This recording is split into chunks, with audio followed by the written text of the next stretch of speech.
All right. Woo-wee. We back live. We back live. Wow, how long has it been? I feel like a stranger. I feel like a stranger. So, we'll see how this stream goes today. Uh, you know, I'm up for this. Maybe I'm not. I don't know, but there's been some news this week, or at least some chatter here and there. We got a good fight this weekend between Tank and Barrios, and I'm looking forward to that. That should be a good one. 140, so it makes it all a bit more interesting. I've never thought that division was the most talented. But I guess there's been a good array of talent that has gone through there, at least earlier on. But also wanted to touch on Anthony Joshua a bit, and what he's been saying. I was requested by a certain someone to do a stream on that, which I pretty much am. But yeah, I mean, even as a fan of Anthony Joshua's, sometimes you just got to call it. You got to call it down the middle. You know, um, it's not as if everyone's perfect. No one's perfect. None of these fighters are perfect. They say and do things outside the ring that can be questionable, and that, of course, can be called out upon. Oh, excuse me. Um. So yeah, I mean, fuck, like, I'm gonna have to talk on Anthony Joshua and what he's been saying. You know, um, this is just how it is. At the end of the day, I just saw Errol Spence got asked about Wilder Fury as well. When Joshua was asked about Wilder Fury, um, the dude's like, oh, I want, may the best man win. One of these, fucking, um, what do you call it? Man, I gone blank. It's early here. May be late enough for some people, but man, like, I don't know, man. Like, you know, some people expose themselves for sure. I mean, and it's funny, like with the press conference out the way from last week. It's like this week there's not too much, but it's good that there is a fight this week, being the Tank fight, because honestly, I'll be watching that, like, straight up. There's no question about that. What's up, Ty? How you doing? What's going on? Not much, man. Just you know, doing this, and yeah, man. I just thought of the shit you sent me this morning. Yeah. It was. Uh, Um, I was shocked. Um, it was gonna be one of those moments. I guess. Anything can happen.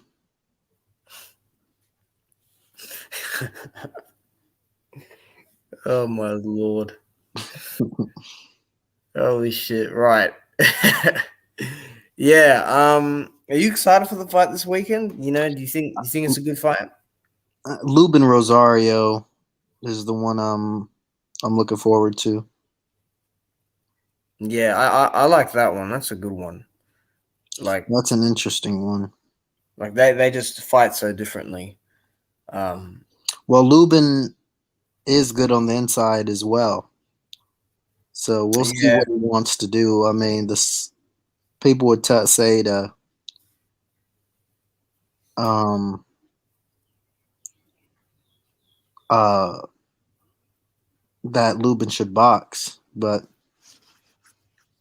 you know, if it becomes a phone booth fight, who knows? I think I think he's real sharp, that Lubin. Like he throws real sharp shots. Like Yeah, he's yeah, he's really good at just firing off. From just boom point A to B. But dude, like he has possibly one of the worst chins I've seen ever. Like he cannot take a punch for his life. yeah. And I don't think Rosario has the Neither best can chin, Rosario, so it's interesting. Harrison, I mean, Hatley, Trout. yeah. All these guys, they can't take a shot. They can't take a punch. I don't know why. It just happens. Some people are just and look, people say like people go on about like how much fluid there is, how much water there is around your brain. To be quite honest, is like has fucking nothing. Like in my opinion, I don't like really believe that. Like that's an excuse in my opinion for people to say why they have bad punch resistance. Like, I hear fans go on about it. Like, people said the same thing about Andy Ruiz. Like, you know, I've seen Andy Ruiz get hit like that before. But I think Rosario, but, Lubin could, outside, inside fighting, he could mix it up to the point where, it might rattle Rosario. And remember, Rosario, look, both guys aren't coming off good performances. They're not. Rosario got fucking the living light beat out of him. And that might, as Latin fighters, they're very prideful. You know, so maybe that took a bit of his pride away, or maybe he's coming back even stronger. As for Lubin, he's just got to keep those hands up and just ride that storm. I think with the Charlo fight, Rosario was out of his depth, skill wise, a little bit. He was just following. He didn't really cut the ring off too good. I think Lubin was just caught against Charlo. Yeah, I mean, he ducked But again, down. what would have happened if he had been hit differently later on in the fight? More than likely, he would have gone down as well. So yeah, it's just I like that fight. And J-Rock was meant to fight, but he pulled out, I heard. J-Rock pulled out with this guy twice. He was supposed to fight him at the end of last year, and he was supposed to fight him now. Is this the the Javon Hill way? The Javon Hill way? Mm-hmm. Who's that again? Sugar Hill. I don't know who that guy is. I don't really talk about fuckwits anymore, to be honest.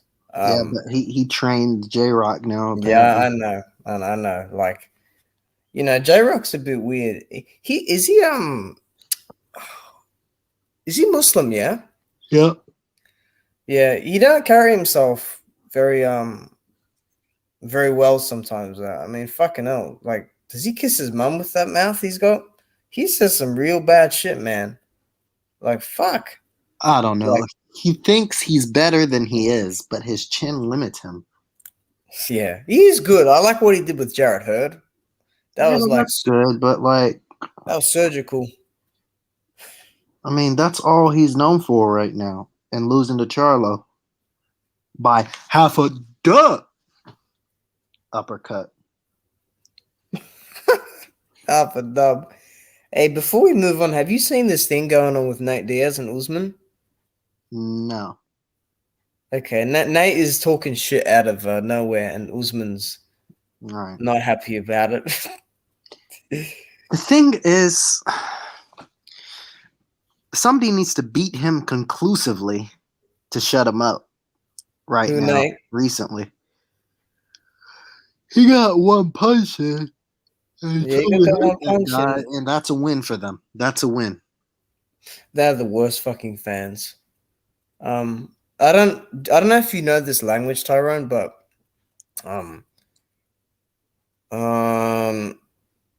Nate Diaz and Usman mentioned something about 209, and then Usman said it's a 187. I don't know what the fuck. Like, what it? I think like, is that a gang thing or something? I think they're comparing area codes. of places they were raised. But let me Oh, Google it. okay. I'm just looking it 'Cause up now. I don't know. Oh, I don't it know which is. one it is. It You is. know, Yeah, Stockton is I'm 209. comparing area codes. What the fuck? 187. I see you 209. If you really want this 187 area code it is. Nate will never fight him, and the UFC won't make that. That's like the worst fucking fight he could take ever. But I don't, I just saw it and I'm like, fuck, what is like all this Slang for murder. What movie is that from? I saw that just Hell now. is this? These guys are so corny. Like Usman is a horrible talker, dude. Nah, he's good. Nah, he's not. He tries to be He's something good. he's not. The best time what was great was him in the Ultimate Fighter. He did act a little bit tough, but nothing like insane. And he let his performances do the talking. Yeah, the first time I saw him, I didn't like him, but I thought he was okay. I thought he was a good overall fighter on tough.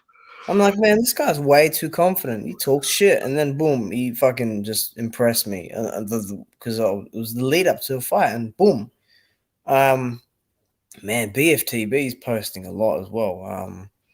Jamal said he's staying at 160. So what's Jamel doing?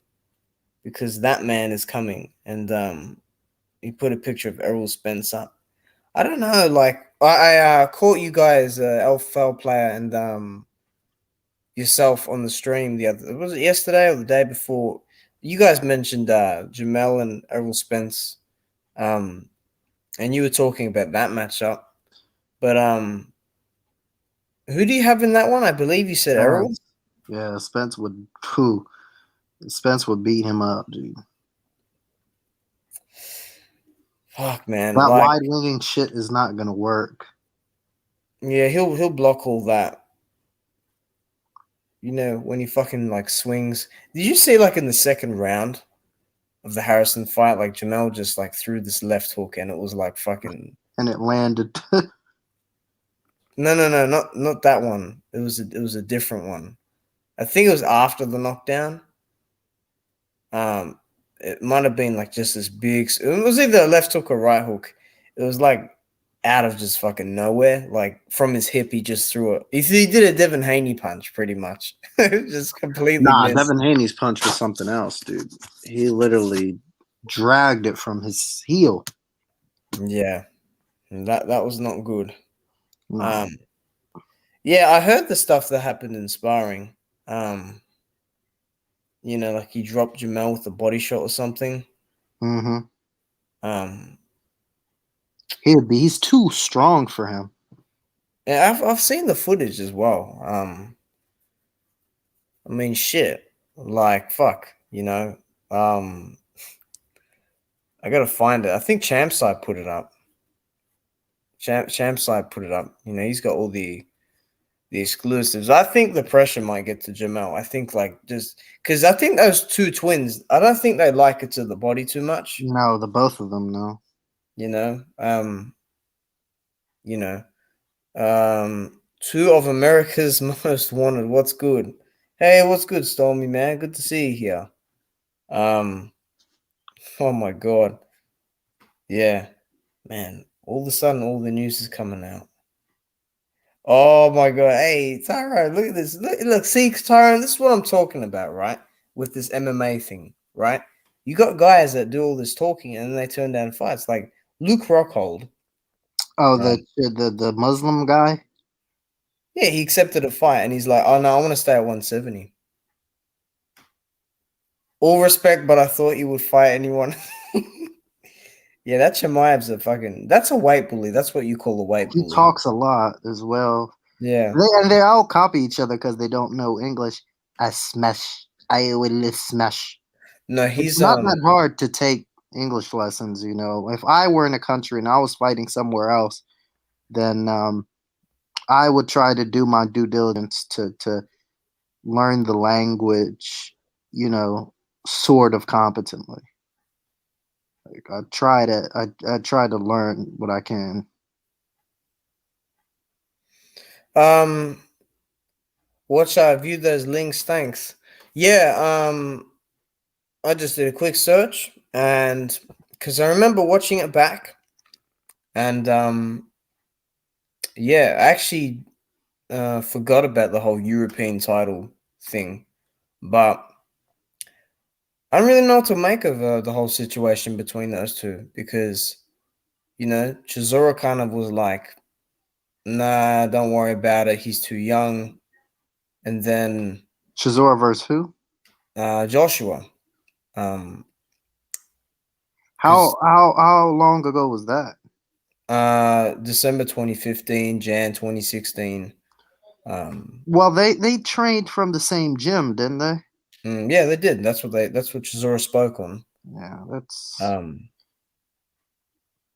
and like I was kind of wondering, oh, maybe that can happen, but I mean, what would you rather take, really? The world title shot or a European title? You know, um, fuck, like I don't know. I think I take the world title. However, Stormy made a good point in his video, because that's something I didn't think about. And I'm like, yeah, why did that fight not happen? And they were negotiating, and it just seemed like both sides didn't want it. Chisora, he loves his money, as as a lot of people do, and he said like there's not enough money in it or whatever. You know how he talks, but um, it would have been a good fight for Joshua to take. It would have tested his mettle a bit, in my opinion. You know, because can we think of someone that's like who's been a pressure fighter against Joshua? Okay, Ruiz, yeah, and who else? Um, Not Brazil because he was too hesitant. I would say Takam, but Takam didn't fight aggressively. He made Joshua overreach in that fight. Um, just Ruiz, really. that that's all I can think of. That's like the only got like pressure driven fighter. And that's a guy that counters like when he's like really pushing you back. He'll kind of wait for you to throw and then fucking he'll blast you with those hooks. Like just those like just those full fucking fast hooks, man. That Mexican is quick. I'll give him that, you know. And I just read that Chisora rematch with Parker being negotiated for later this year. It's like fuck. Like, do we really want to see that again? You know, like that shouldn't be happening. What should have happened was Chisora should have got the decision, yeah. and then it would have been over with. I think Parker at this point is a fraud. And I made the mistake of giving him too much credit earlier on, but shit, man, like fucking I'm kidding. Um, Come on, man, like it's a piss take, and I put in the title, "Where's Whyte?" Has Whyte gone missing? Because all he seems to be doing is talking shit about other people, you know, talking shit about Wilder. Oh, I mean, did you see that post he made? He called him Stevie Wonder or something. Like, Mm, that's original. like what, like what the fuck are these people on about? Like, I don't get it. Like, he sure has a lot of confidence after that Povetkin win, and Povetkin retired, so all that fucking talk of a trilogy, should have been the first time anyway. I don't know, dude. And well, have you seen that fucking post he made of Wilder, um, about the Dre beats or whatever? Yeah, I think so. This one right here. I'll Something show sent you. to him from somebody else, more than likely. Yeah, yeah, yeah. So He's not someone someone made a that's fucking good. someone made a fake post. They made a fake post. Um, It was not my intention to be silent during the press conference. The headphones I wore were too restrictive and decreased the blood flow to my brain. I can't even fucking speak properly this morning. You best believe I'll be suing Dr. Dre. Oh, that's it. The sport rag. They made that. And look who commented, Darren Till, a fucking guy that's been knocked the fuck out twice, by old men, who's shit as well. Oh, and he's from the UK as well. And look, Dylan White he fucking believes it, huh? Krusty the Clown, huh? You know Dillian, yeah?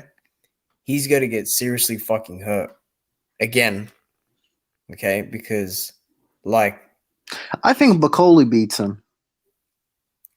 you think Bacoli beats Dillian White? Yes. You know how Bacoli beats him? He beats him with volume. He beats him with volume. Because Dillian does not do well when people start throwing punches in combination with him. If it's one or two at a time, he's able to kind of just let that hook go and kind of fire back, you know, and march you down whenever he likes. But no, I'm sorry. I think Dillian like puts him to sleep. But I can see where you're coming from, Tyrone. I can, you know. Takam began late and the ref was like, nope, you're done. Well, see, that's the thing that annoys me about that fight, you know? Like, because I remember like in round 8, Takam started to really bang the body. Like you could fucking hear the, you know, like the fucking impact. And Joshua was gassing. You know, he was tired as fuck. And he was leaning. He kept leaning over. Let me see what else Stormy said here. Of course, Parker's a fraud. How you get bit by a spider? Be your name Parker and not become Spider-Man. Yeah. Oh my gosh. Yeah. Well, hey, that's something, isn't it? I mean, you know, you would think, wouldn't you, Stormy? You know, but fuck. I mean, you know, he's done, man. Like, you know, he's fucking done. There ain't no point in him doing this rematch with Chisora, as far as I'm concerned. You know, like there isn't a fucking like there isn't a point. Like, you know, Parker Clare's ass beat. You got dropped in the fucking first round. Like fucking heck, dude. Like it's just a fucking waste. It really is. You know, I don't even know what's going on with Hergovich. Like, you know, what the fuck? Like, I'm sorry, dude. Hunter should have taken that fight. And people are going to disagree with me about the purse split and everything. Triller offering him more. I mean, who's he fighting, Tyrone? Who is Michael Hunter fighting? You know the Mike guy? Wilson. He Wilson, yeah? lost to Lebedev 3 years ago, I want to say. Isn't Lebedev the guy that beat Roy Jones? Yeah. That was terrible, that ending. And James Toady. Oh, you're kidding. Yeah, but that was, you know, like fucking in 2013 or something. That was when they were, you know, finished, really. Who's this Mike Wilson for? Oh, no one. Just Lebedev and no one else. So what does this do for him? You know, like, Nothing. you know, Nothing. I want to know how much he's getting though, because he said the money is something I couldn't refuse. Okay, I want to know. I want to know how much he's getting for this Triller fight. I want to know because it better be fucking something high, dude. You know, something that's just out of the fucking out of this world. You know, I don't know. Like he could have just accepted that fucking whatever Hergovich put his way, but I don't know, dude. Like I don't know who's going to accept the fight with him now. Like, you know, I think who was it first? Ajit Cabell. He's not accepting it because he just fought against Kevin Johnson and looked terrible doing it. Luis Ortiz, obviously, we've heard nothing about that. You know, Like we've heard nothing about that. I just kind of think, man, fucking July feels so far away, just in terms of what do you call it? The fight happening that we want to see. Um, Everything else is just fucking up in the air. Like even Joshua Usyk. Like I don't know what's going on with that. Like they said, oh yeah, for September. Well, I don't know. Like how long are we? How long are you training for and everything? The shit. This shit is crazy, man. It really is. And they need to start putting some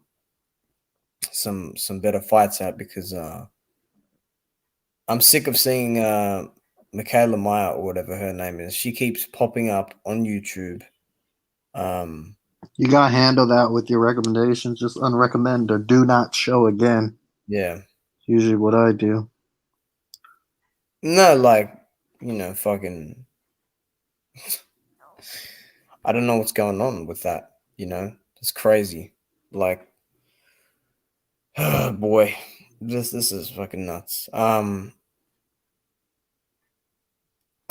Underrated is live again. Now I thought he bumped it up. I thought it was gonna be at 9:05, and he went live Didn't an he? hour early. But you showed me he did it already. Uh, He did it already. He's doing it again. Well, I guess then he went live. Yeah. well, I guess, whatever business needs to be done Mm-hmm. needs to be done. But Of course. fuck. What else was I gonna bring up? Yeah, the tank fight. J Rock pulled out. Who else is on that card? Because I saw like it must be a lower weight, right? Like like a lower weight division or something. You know how fucking PBC put out those fights with those fucking lightweights or bantamweights or featherweights on the card. Where like they what do you call it? Rock 'em, sock 'em, no power sort of Yeah, fights. no power. Nobody gets hurt, but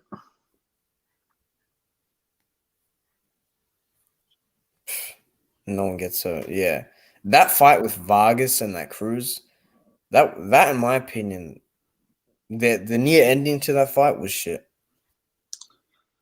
I mean, I would have did the same thing the doctor did. To be honest, he said, "How much left on the clock?" He said, 30 seconds. He said, whatever." But I He don't made like a when decision Vargas got instead of knocked. to stop it. When Vargas got knocked down, he's like, "Oh, what?" Like, Yeah, I didn't no. think that was a knockdown. Well, I mean, he did get punched up. I mean, didn't the guy like land 4 punches on him? Maybe I got to look back at it. Yeah, but he like fell over his leg or something like that. Did the guy even win any rounds? Vargas, no, not really. Maybe one or Did he two. win it? What is it? What like? I don't fucking know, dude. Like, I gotta stop paying attention to some of these fucking shot. Like that guy's shot anyway. Like he is shot to bits. Clearly shot to bits. Um, Yeah, he's not the same fighter. I never even saw much of him. I did not see much of him. Fuck, man. First time I saw him was when he fought Takashi Miura.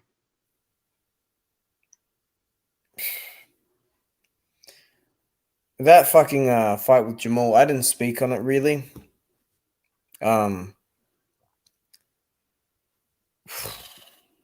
Look, He doesn't. I I don't think he know beats Benavidez. you don't think he does. No. No, I don't. I think he drowns against Benavidez. Yeah, he should stay at 160. Because have you heard Benavidez talk? Like he's a bit fucking crazy. That dude. He's like, I love seeing like the pain inflicted on a man. Like I mean, Benavidez can go on some sort of diet program to change his he shape. can. He absolutely can. He It'll take should. him I a mean, while, but he can get it over the line. No, I do see like there is space for athletic ability there. Like there is, but fuck, his discipline is bad. That's the only thing. Well, that's one of the things that fucking is gonna do him bad because, to be quite honest, like I don't know, dude. Oh my god, dude, have they got that fucking guy on the stream? Man, that's that fucking dude from that other channel.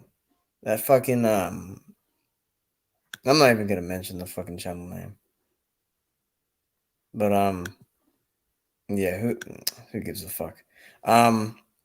Jamal didn't look good in my opinion. He looked okay early on, and then I don't know what happened.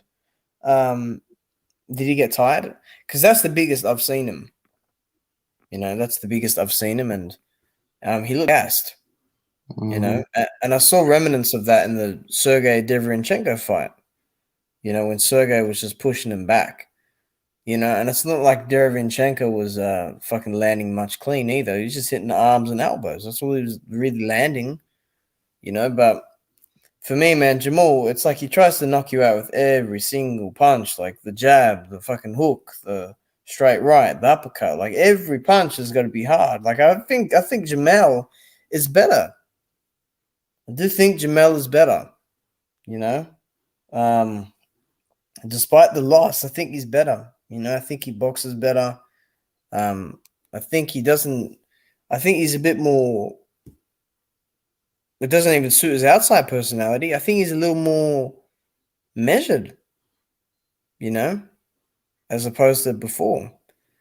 But fuck, that was no good. I mean, did he get hurt at one point in the fight? It was like a straight left or something. Yeah, he buzzed him a couple times, but he was really hurting him to the body towards the end. I don't know. Watch the all facts. I've been saying a lot, Stormy, so I don't I even think know. people need to also stop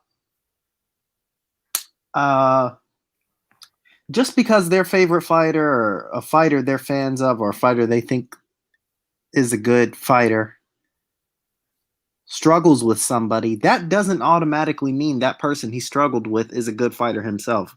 Montiel is a bum. I mean, that should not even be debated.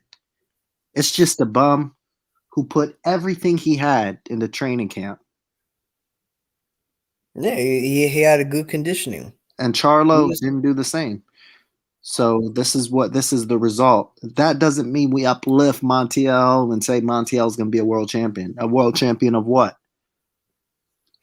I'll give him this. He has heart and he has power, A but lot of people have heart. A lot of people have power. yeah, I know, but like I'm not gonna big it up like it's some fucking like I don't know, dude. Like I can't say one fucking bad word about Jamal, especially, and I think it's Jamal because Jamal just seems a little more laid back than Jamel outside of the ring.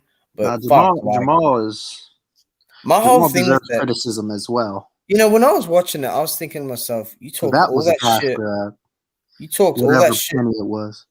talked all that shit about Wilder, and you perform like this, few months down the line. I don't know if I can really, respect you too much after it. I think I don't know, and Jamal does this other thing where he does this like bounce. He does this bounce on the spot. Like I think he threw a hook at the same time as Montiel, and it just whizzed past his chin, and like he did this little bounce, and like his hands then dropped, and I thought, I don't think that's a very good habit. I think Canelo beats him. I've always said that. As much as I've said, Canelo doesn't want to fight I think Jamal, Canelo and beats him now too after watching that. yeah, I'm more confident Canelo beats him. I am. Because, like, even with the whole thing of Montiel walking you down when, really you've been landing the better shots, but still he's walking you down without a jab, Tyrone. He's not even jabbing his way in or anything. He's just walking up to you and fucking throwing the left hook to the body and then going uppercut, you know? And I'll give Jamel, some credit in terms of he can take a punch and he showed resolve at the end. He threw down, but not against this type of opponent. I mean, like if Montiel had some sort of jab and had some feints maybe, and Mhm.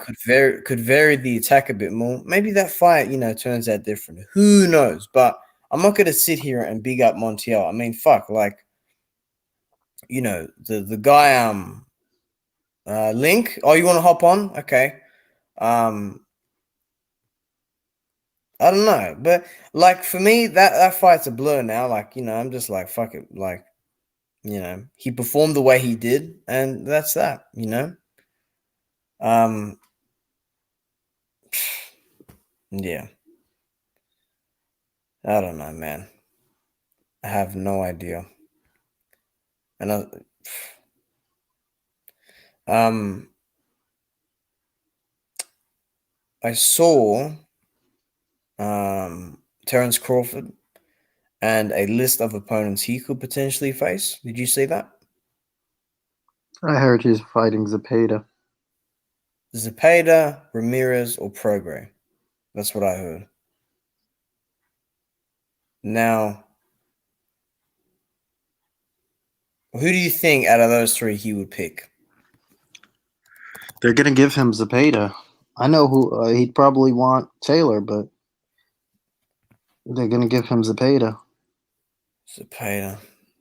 Hold on a minute. Like that guy's super lightweight, isn't he? Yeah, they're gonna pull him up. Oh, come on now. Like, hold on, didn't that Zepeda just fought Lundy, didn't he? He fought Lundy on the Josh Taylor undercard. I'm pretty sure. I'm pretty sure he fought him on the undercard of the I don't know, fuck. But point being is that, like I mean, I know Zepeda for that war he had with the other guy, you know? Yeah, Baranchik. Baranchik, that's it. Baranchik. Mm-hmm. I wouldn't mind seeing the Prograis fight, but shit, like I mean, please, like, like Zepeda, really? I don't know about that. And Ramirez, like I think that Crawford beats him. I felt like Ramirez just I don't know, man. His facial expressions in that fight just I wasn't buying it. I was like, do you want this? Because remember, everyone was questioning Josh Taylor's heart, and I've known since fucking years ago that he's had that. He's had that medal. He's got that grit. Ramirez, I didn't know if he had that. And yes, he continued, but fuck, like when he got dropped with that uppercut, it looked like he wanted it out. That's just how I perceived it. I thought that was bullshit. That uppercut, man. What do you mean? It's a fucking. I know it's protect yourself at all times, but listen, if he were to do something like that to me, I would be hitting him in the back of the head in every clinch after that, hard. Oh, come on. Oh, Yes, wait, hold on a minute. yes. Oh, hold on a minute. I gotta go back to that because I think who ref that? He Did said Kenny break. Bayless? Kenny Let me see. Bayless, the drunk. Hold on a minute. Let me see. Let me see because I want to see the fucking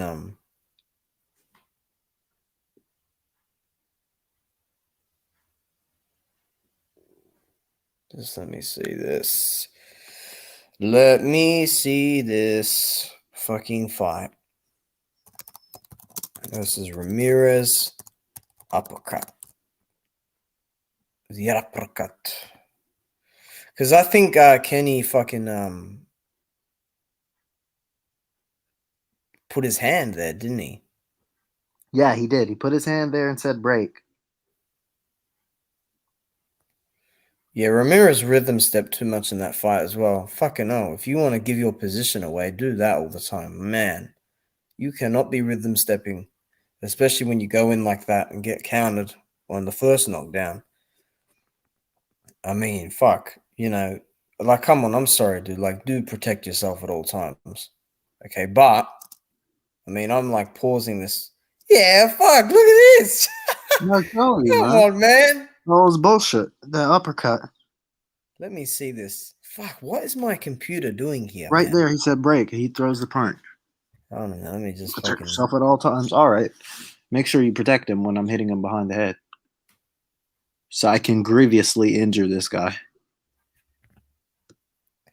Man, you got fucking. Because Tyrone will definitely hurt someone. there's some respect that needs to be held. There's some unspoken rules. Is there And like a that's a slide? foul for me, man. All right, you ready? Put the sound on as well. Oh, the There you go. sound. You see him touch him? Get in Oh, there.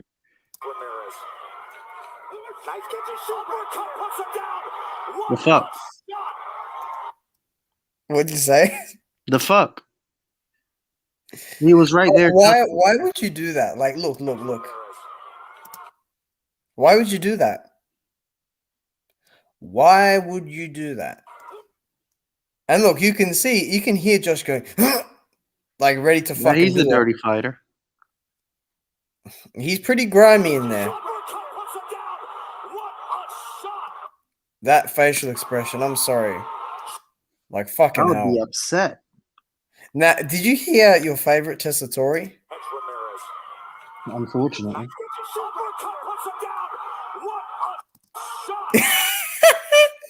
What a Keeps his shot! mouth shut. Always makes it about himself. Oh my god. You know what? He's full of shit, that guy. What's up, Mo? Good to see you, man. He is full of shit, Tessitore. He's like with Wilder, a body shot. No, that was a motherfucking trip. You fraud. He tripped him. Like, you can clearly see, like, he's falling down even before the punch lands. You know? Man. But, you know, Josh Taylor, look, I think with Josh Taylor, what you've got to do is if you're going to, like, go to war, okay, you have to, like, punish him and impose will like never before. Yeah. And use different Bigger guys would not work. He's not gonna bully somebody like me. He's not gonna bully. Well, I'm way too big for him. But like somebody like Spence or the guys that he doesn't beat the big guys at 147. He should stay here. He does not beat Crawford. I'm sorry. No, Crawford is a Like- dog. He thinks like- he's a dirty fighter. Crawford will handle him accordingly. Man, he'll fuck that kid up, man. Yeah, You know, I like Josh how he fights. Outside the ring, though, he's a complete scumbag. You know? Have you seen the shit he's done outside the ring? No. Oh, Tyrone, he's fucking terrible, dude. You know, and he's on that Whyte stuff as well, I think. I think he's on that a bit. You know? I mean, him and Fury have trained together, so it's like, fuck, what do you expect, you know? Mm-hmm. Man, fucking Ramirez fucking he should have protected himself, man. He should have you should know. You should have known. You know, I don't think he trained very well for that fight. Or I don't think he prepared for certain things very well. Because he just looked confused. He looked confused in there. He looked confused. He's like, fuck, you know, what do I do now? You know? Just throw the left hook to the body and hope for the best. You know? And, you know, the crowd try to fucking rally him on. It's like, the judges will not be persuaded. You are losing these rounds. You know? Like, I don't know.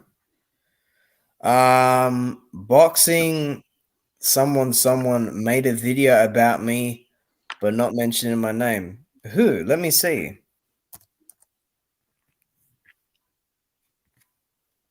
I had someone make a video on me. Fucking way ages ago. Is that what people do these days? Now I did the other week, but that was fucking, come on, that was because I had to address a fucking issue, a lie. Okay, that was different. Man, when you had your old channel, Mo, you had people making videos on you all the time, calling you all types of different things, man. My goodness.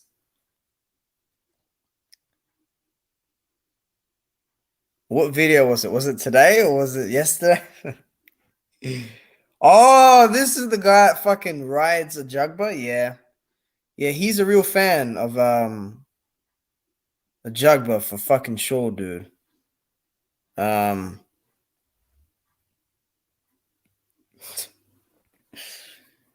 Today was it 6 hours ago? I'm just gonna like not watch. I'm gonna skip through it. This stream was completely unplanned, by the way. So if I'm stuttering over words and shit, you know, you know why. You been to the gym lately, Tyrone? Oh, I went Monday. You went Monday? My first day back in like a month. What I did you lost work? a decent amount of weight. Huh? I said, what did you work? Chest. Chest. I Mm-hmm. knew you were gonna say that. I don't know why. I just knew you were gonna say that. Just my strength was just not there. I need to. I'm probably gonna work out again today in the basement a little bit, but my strength is not there at all. I'm gonna start from some really low weight for me.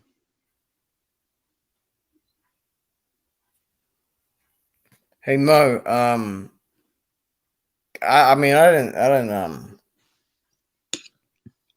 yeah, I mean he just had pictures up, Mo. Like I'm not listening. I'm not giving him my view, like, but um that's cowardly in my opinion. If you're gonna fucking address someone, like address someone for fuck's sake. Like if I'm gonna publicly like attack someone, I'm gonna do it. Like I did the other week where I exposed the fucking liar. But yeah, do you ever do the cardio machines, Tyrone? Or do you just leave that?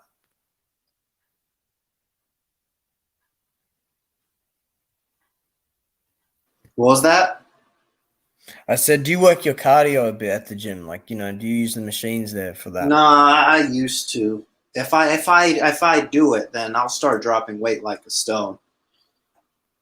It's not for me. Oh, are you focused on mass instead? I want to keep the weight I'm at. I'll come down later as it gets closer to when I get back to school in the fall. It'll be my last year, man. I'm happy about that. That's But good. You yeah, man. enjoyed it? I'll probably shit. John David was the guy that brought it all together. Oh, for fuck's sake. Yeah, I was just listening to something else. What did you say? But the my cardio, I'll probably start tapering down. I'll probably drop weight again as I get closer to school. But right now, I want to kind of maintain my weight. If I start running or walking or anything, I'll start dropping weight. I dropped weight this past month because I couldn't really eat as much because of my wisdom teeth. So I'm just I'm just going with the flow for right now. But I'll probably lock in probably Oh, in those damn wisdom teeth. 3 weeks. I'll be good for right now. But I'll probably lock in. What's up, Stormy? How you doing? Yeah, what's going on? What's going on, fellas? I'm sorry I'm late. Thank you for sending the link. Salute Tyrone, Watcher. Listen, when you sent the link, my landscaper arrived. I had to go out and move my car so he can get through the driveway to do the backyard and stuff. So it's like, oh, that's why I didn't jump on right away. So, but yeah, salute to you, brothers, and glad to be here with you guys. You guys were talking about something very interesting before I got interrupted, and that the comments that you were making on the Charlos, and that's what made me ask for the link to come on and talk about that with you guys, because I feel like what you were talking about are very valid, important tidbits on the two guys.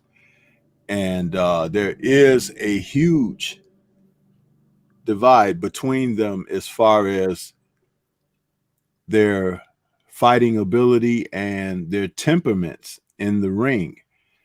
It could be outside the ring too, but just knowing them as twins, they would share certain aspects of personality traits and characteristics. But you guys touched on something, and I had some comments to say about that as well. That's why I asked for the link. Oh, of course, yeah. Anytime, man. Anytime for you. Yeah, I rambled like so much when I was talking about them, but yeah, I was just talking about because last week they mentioned something about not getting along as well, and they were interviewing the mother of the two Charlos, and she's like, I don't like it, and then next week all of a sudden they're together and they're getting along, and I heard Jamal mention. That's what happens when mom asks. You guys got to get together, I guess. Yeah, I know. I know that's. I guess when he saw it on Showtime, made him look bad, so they said, "Oh, okay." He's not interested in whether or not he looks bad. That doesn't make a difference. Yeah. But true. I do believe what BFTV said yesterday.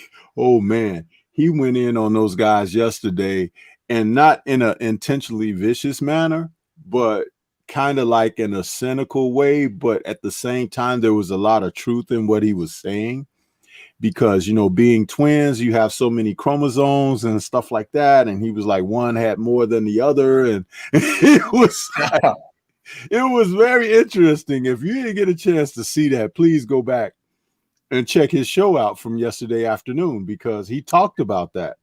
And there is some truth to that. They will be off on different tangents, but at the same time, they'll come back together because they're twins. And that's what twins will do. But look at their careers. Mel broke away from the Ronnie Shields camp. Maul never liked that. Maul thinks that he should have stayed with Ronnie, and he thinks that Ronnie was best for both of them. The fact that Mel stepped out on his own and decided to do his own thing and take control of his career in a more personalized manner and go in a different direction speaks volume about his personality, even though they're twins. And Maul is still salty about that. He is. They did an interview recently. I think it was with Brian Custer, maybe. This was like a year ago. I said recently, forgive me for that, but it was about a year ago, and they were being queried on the fact that change took place. And if you see while they're sitting there, because they're sitting together, when Mel gives his responses of why he decided to make the changes in his career and everything, the interview is out there on YouTube. Watch Maul's reaction. And he's sitting there, he like twists up his mouth and he shakes his head, puts his head down a little bit like he's in disagreement. And I never forgot that when I watched it. And I was like, wow. I was like, see, he thinks that they should be like together forever, that kind of thing. and you could see where Mel spoke brazenly about the separation, and then even down to the loss. He said he embraced his loss to Harrison because the loss on his record now gives him something else that separates him from his brother, and that now he has something else to shoot for, to strive to be even better and everything, because he wants to be able to show he can come back from setbacks and things like that. And I thought that was a very interesting take for him. And like I said, that was before COVID and all this. So it's like, when you think about it, it makes a lot of sense when you see them at odds and bickering and stuff, because brothers are going to do that regardless whether they're twins or not.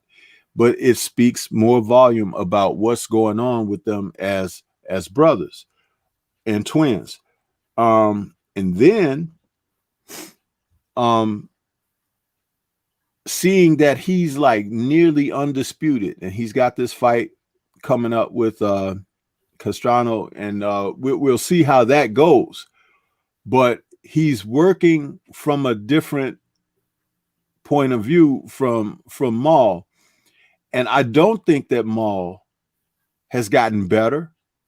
I don't think that Maul is as good as Mel, and I do think that, and this comment goes to what you were saying just before I had to get away from the mic when you sent me the link. I think that Ronnie hasn't tested him in the gym like he needs to for the big fights. It showed up in this Montiel fight. You guys were talking about like he was getting hurt to the body. When a guy is getting hurt to the body like that, and you're supposed to be a top level fighter, what that tells me more than anything is you could be experiencing a situation where nobody's touching him. And you have that a lot in boxing sometimes. Is you fighters, when they train, they spar. If everybody you're sparring with, you're better than them, you're not getting much out of the sparring. If nobody is there to drive you, to push you, to make you more alert, aware, and things like that, I would be concerned. And remember, he's a big middleweight, but even if he's sparring against bigger men that he's quicker than and everything, that's not always a good thing. You need people who can really push you. So if you're a guy that's flat-footed a little more, which is like he is, than his brother, you need someone who can really move, someone who's faster, who can hit you with sharp punches, get in and out, and you've got to work to get at them.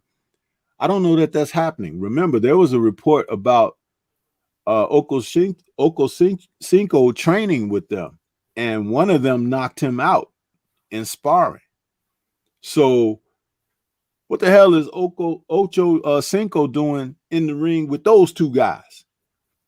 And I don't care if he's like trying to learn, the professional way, and he's in there with world champions and stuff like that. That's a no-no. I wouldn't do that in my gym. I would not put a totally green guy in there with the world champ. He's going to get knocked out. What kind of work was that whatsoever for that guy to get in there with one of those guys, or even both of them if he did, and then he got stopped? Yeah, what First and foremost, you beat all the fighter out of the guy, right? Who's unseasoned. You beat it out of him, because if he gets stopped, he's now immediately gun shy because he knows what can happen to him. And what happened to him in the fight that he had? He got dropped, didn't he? He got dropped flat on his feet. He was hurt. Yeah, because he got hit solid. You see? But he got hit solid by one of the Charlos first. So the guy who he got hit by in the fight, it was an instant callback to what had already happened in training. So that's how he reacted. He went down. Yeah, he got up, he fought back, and they had a decent little fight between them because they were amateur guys fighting each other. But do you see what I'm saying? It's like it would not have ever happened had he not been in there like that. Yeah, so, I don't know what they were thinking. What Chad was thinking. I don't know. Well, Chad being a professional athlete himself, a former football player and everything, they're thinking on that level. But dude, I would never do that as a coach and trainer. Remember, I have a background in that. I would never do that. Put a guy like that in there with those guys. I would put him in there with an amateur who's won a couple of tournaments and everything before I put him in there with the damn world champ. Yeah, that was a disaster. I had a guy that I worked with in the gym, a heavyweight. He was a white guy. And he was very strong, 6'4", 245, 250 pounds. And, he was a decent fighter. But when we were in the gym, we had guys in the gym like Donnell Nicholson and Frez Okendo. And though Frez was just a couple of years older than my guy Russell, Frez had just finished winning the Golden Gloves and everything, and he was turning pro. He was getting ready to go to Puerto Rico to be trained by Felix Trinidad's father. And I let Russell spar a little bit with Frez, but not with Donnell until I got about 2, almost 3 months of training Russell, because he had been in the gym way before he met me. But I wanted to show him some things that he could utilize while he's in the ring to protect himself if he got in there with more experienced guys like Donnell, because Donnell would come to the gym every day. We were working out at this park field house that had a gym. It was called Fuller Park here in Chicago. And Donnell would come in, and sometimes he'll look over at us, hey, you guys want some work today? I'm like, no, man, not today, you know. And I think he got to the point where it's like he just thought that I didn't want to put Russell in there with him. And I was like, no, I didn't, but I wanted him to have a means of being able to take care of himself, because Donnell, with the experience he had already fought Andrew Galata and all of that. So it's like he was on that world-class stage. He had trained in Kronk, you know, worked with Emmanuel Stewart for a number of years. So he was more seasoned, and he was smart enough to take it easy on Russell. But I wasn't going to take that chance either. I didn't want to put the kid in there and he get hit and get banged up. And then it's like you beat the fight out of a guy. You understand? Because he already knows you're world class, but you get in there and you feel like you can't do anything against him. That's what you don't want. What you want to do is give him enough of something so when he gets in there that you want him to feel confident that that pro can't do much to him, because he knows what to do as far as how to protect himself. We're not talking about him going out there trying to knock out the pro. We're talking about him trying to go out there and protect himself from the pro. So in other words, you're building up from a defensive standpoint, because anybody, and I've said this in my gym in the past, can ball their fist up and punch the other guy, you know. But you want to learn how to not get hit. You want to learn how to not get hurt. You want to learn how to protect yourself in a manner of which you can stay in there. You understand? So that's in that Ocho Cinco situation, you can see that in the Charlo gym, just like in Floyd Mayweather's gym, that don't fly. It's like you can just put anybody in there with anybody. That thing they call the dog pound, whatever, out there in Mayweather's gym or whatever, those guys going out there banging each other. That's the stupidest thing I ever seen in my life. And where are those guys now? Look at them, all of them. Nate Jones, who I know also, he might not remember me, but I remember when he won his last Golden Gloves tournament here in Chicago. You know, he was a young heavyweight. He was small because he's not that tall. He's kind of like a little bit taller than Mike Tyson, maybe, you know, maybe 6 feet, just under 6 feet. He was very small for the heavyweights that were in the 90s, you know, undersized, even more undersized than Evander Holyfield. But he could box.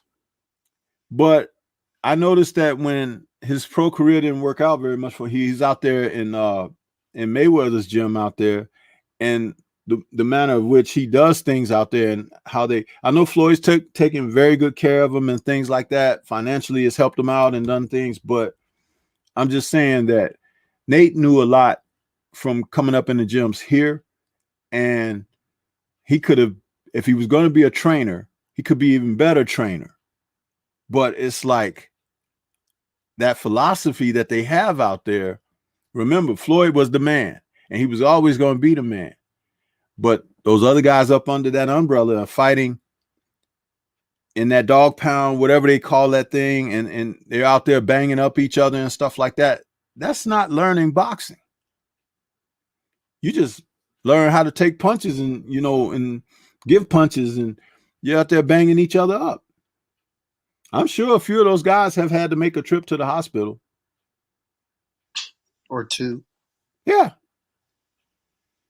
And not even getting paid for it. And I'm not talking about, oh, if they got Somebody bet $500 or $1,000. I'll go in there and go. I ain't talking about that stupid stuff. I'm talking about, earning a wage, not a wager, you know?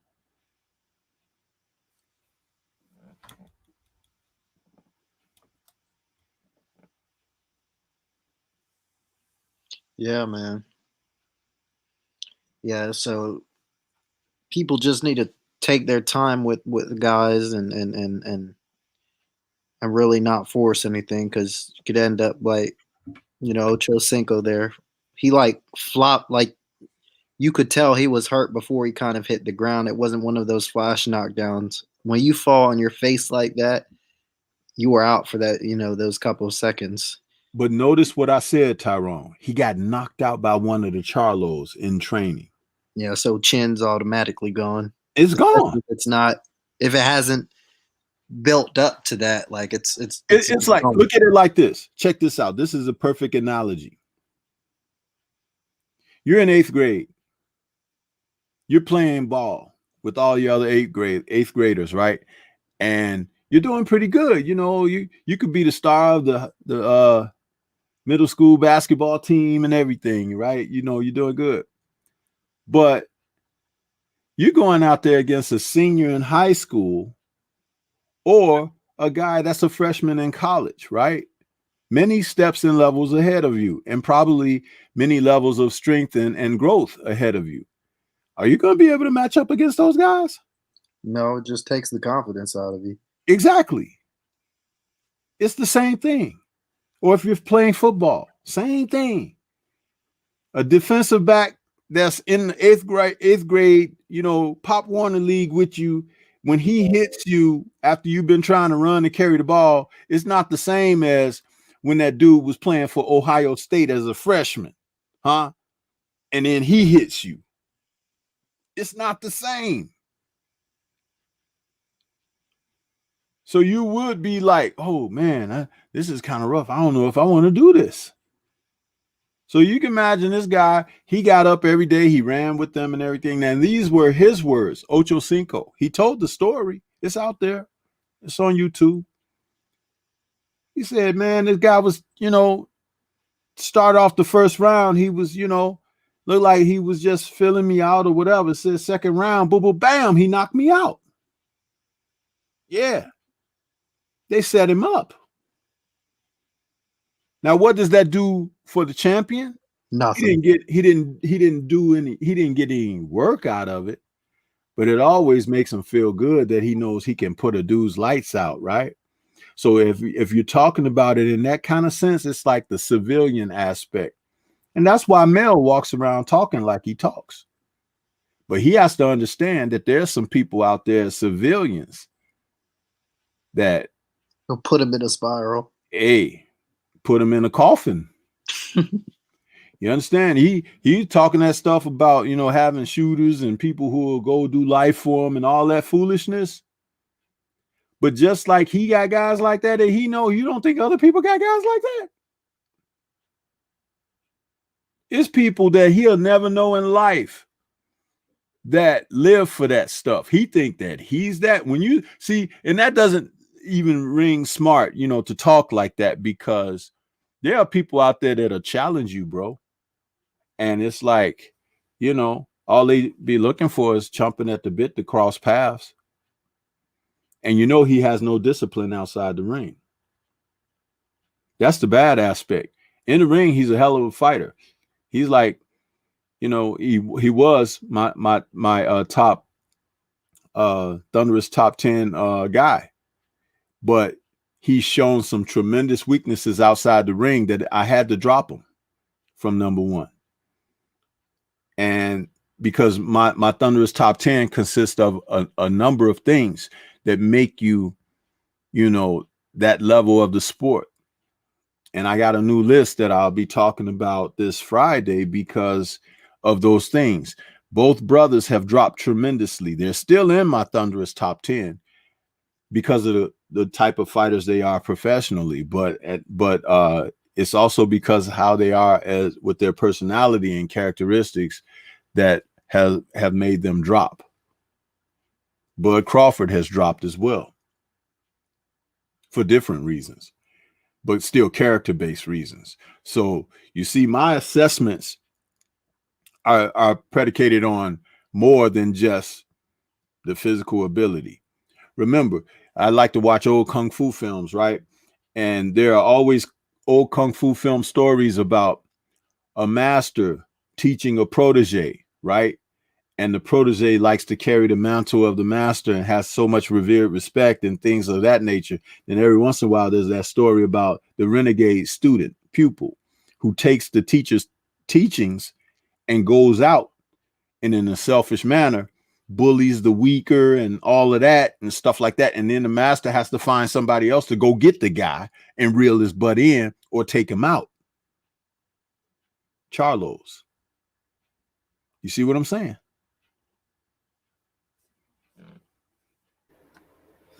Hey, that's the insight we all like, Wow, that's great right there. And yeah, I'm just, as you were talking, I was just like relaying it in my head because it's like, even just now with the whole shooter thing, it's like, don't talk reckless like that because there are people who fucking live off the grid who just want that, that opportunity to see you in public, And like I said, as I've said on other streams and other posts, like, you know, best to keep it boxing when it comes to, your differences between other fighters because, even with the whole sparring thing, I saw a video of Jamal.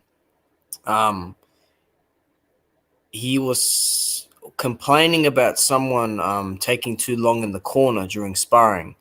And he's like, no one takes up my time during sparring. And he walked over to the guy and like he almost hit the fucking water bottle out of the coach's hand and like just fucking started like going to work on the guy.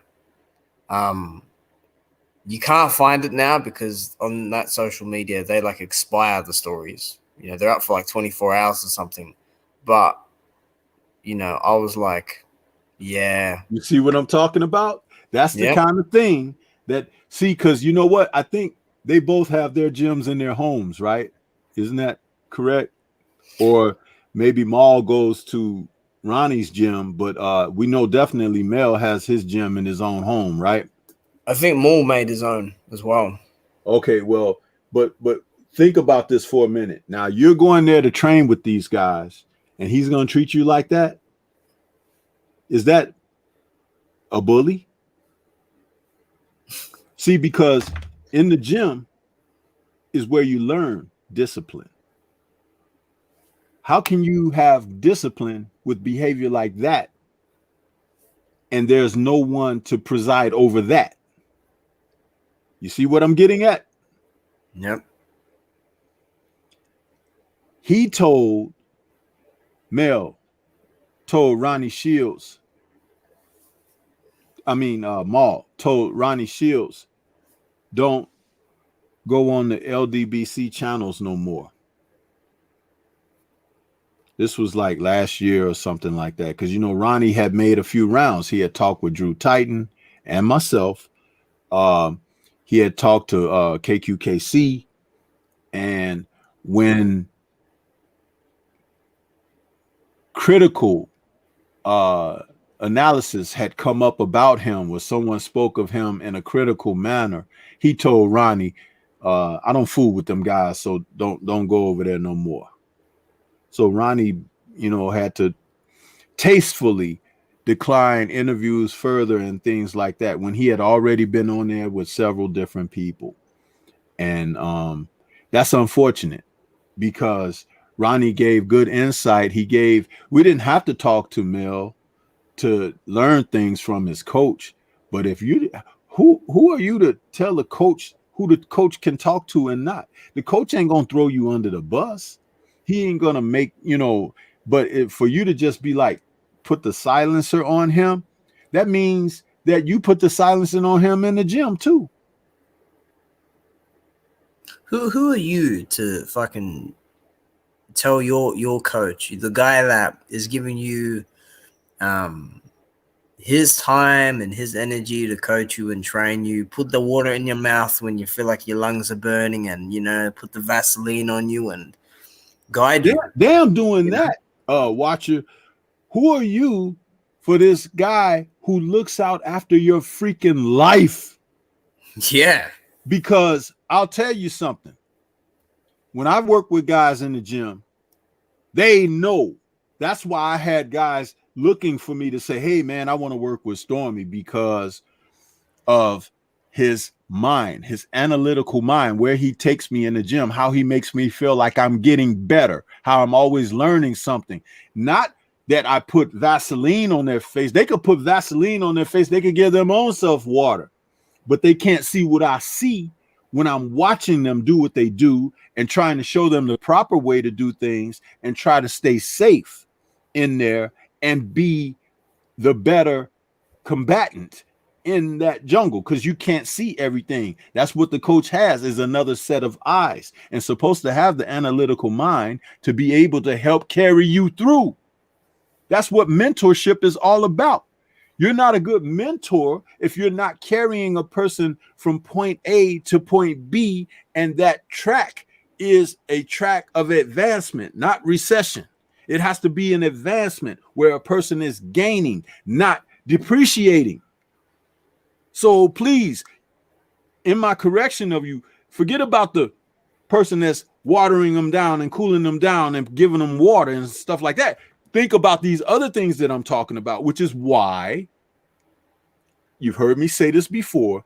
Anybody can stand up there and be holding pads for you and slap them stupid pads, right? And throw that towel over their shoulder with a toothpick hanging out their mouth, barking at you. But are they really giving you something of value?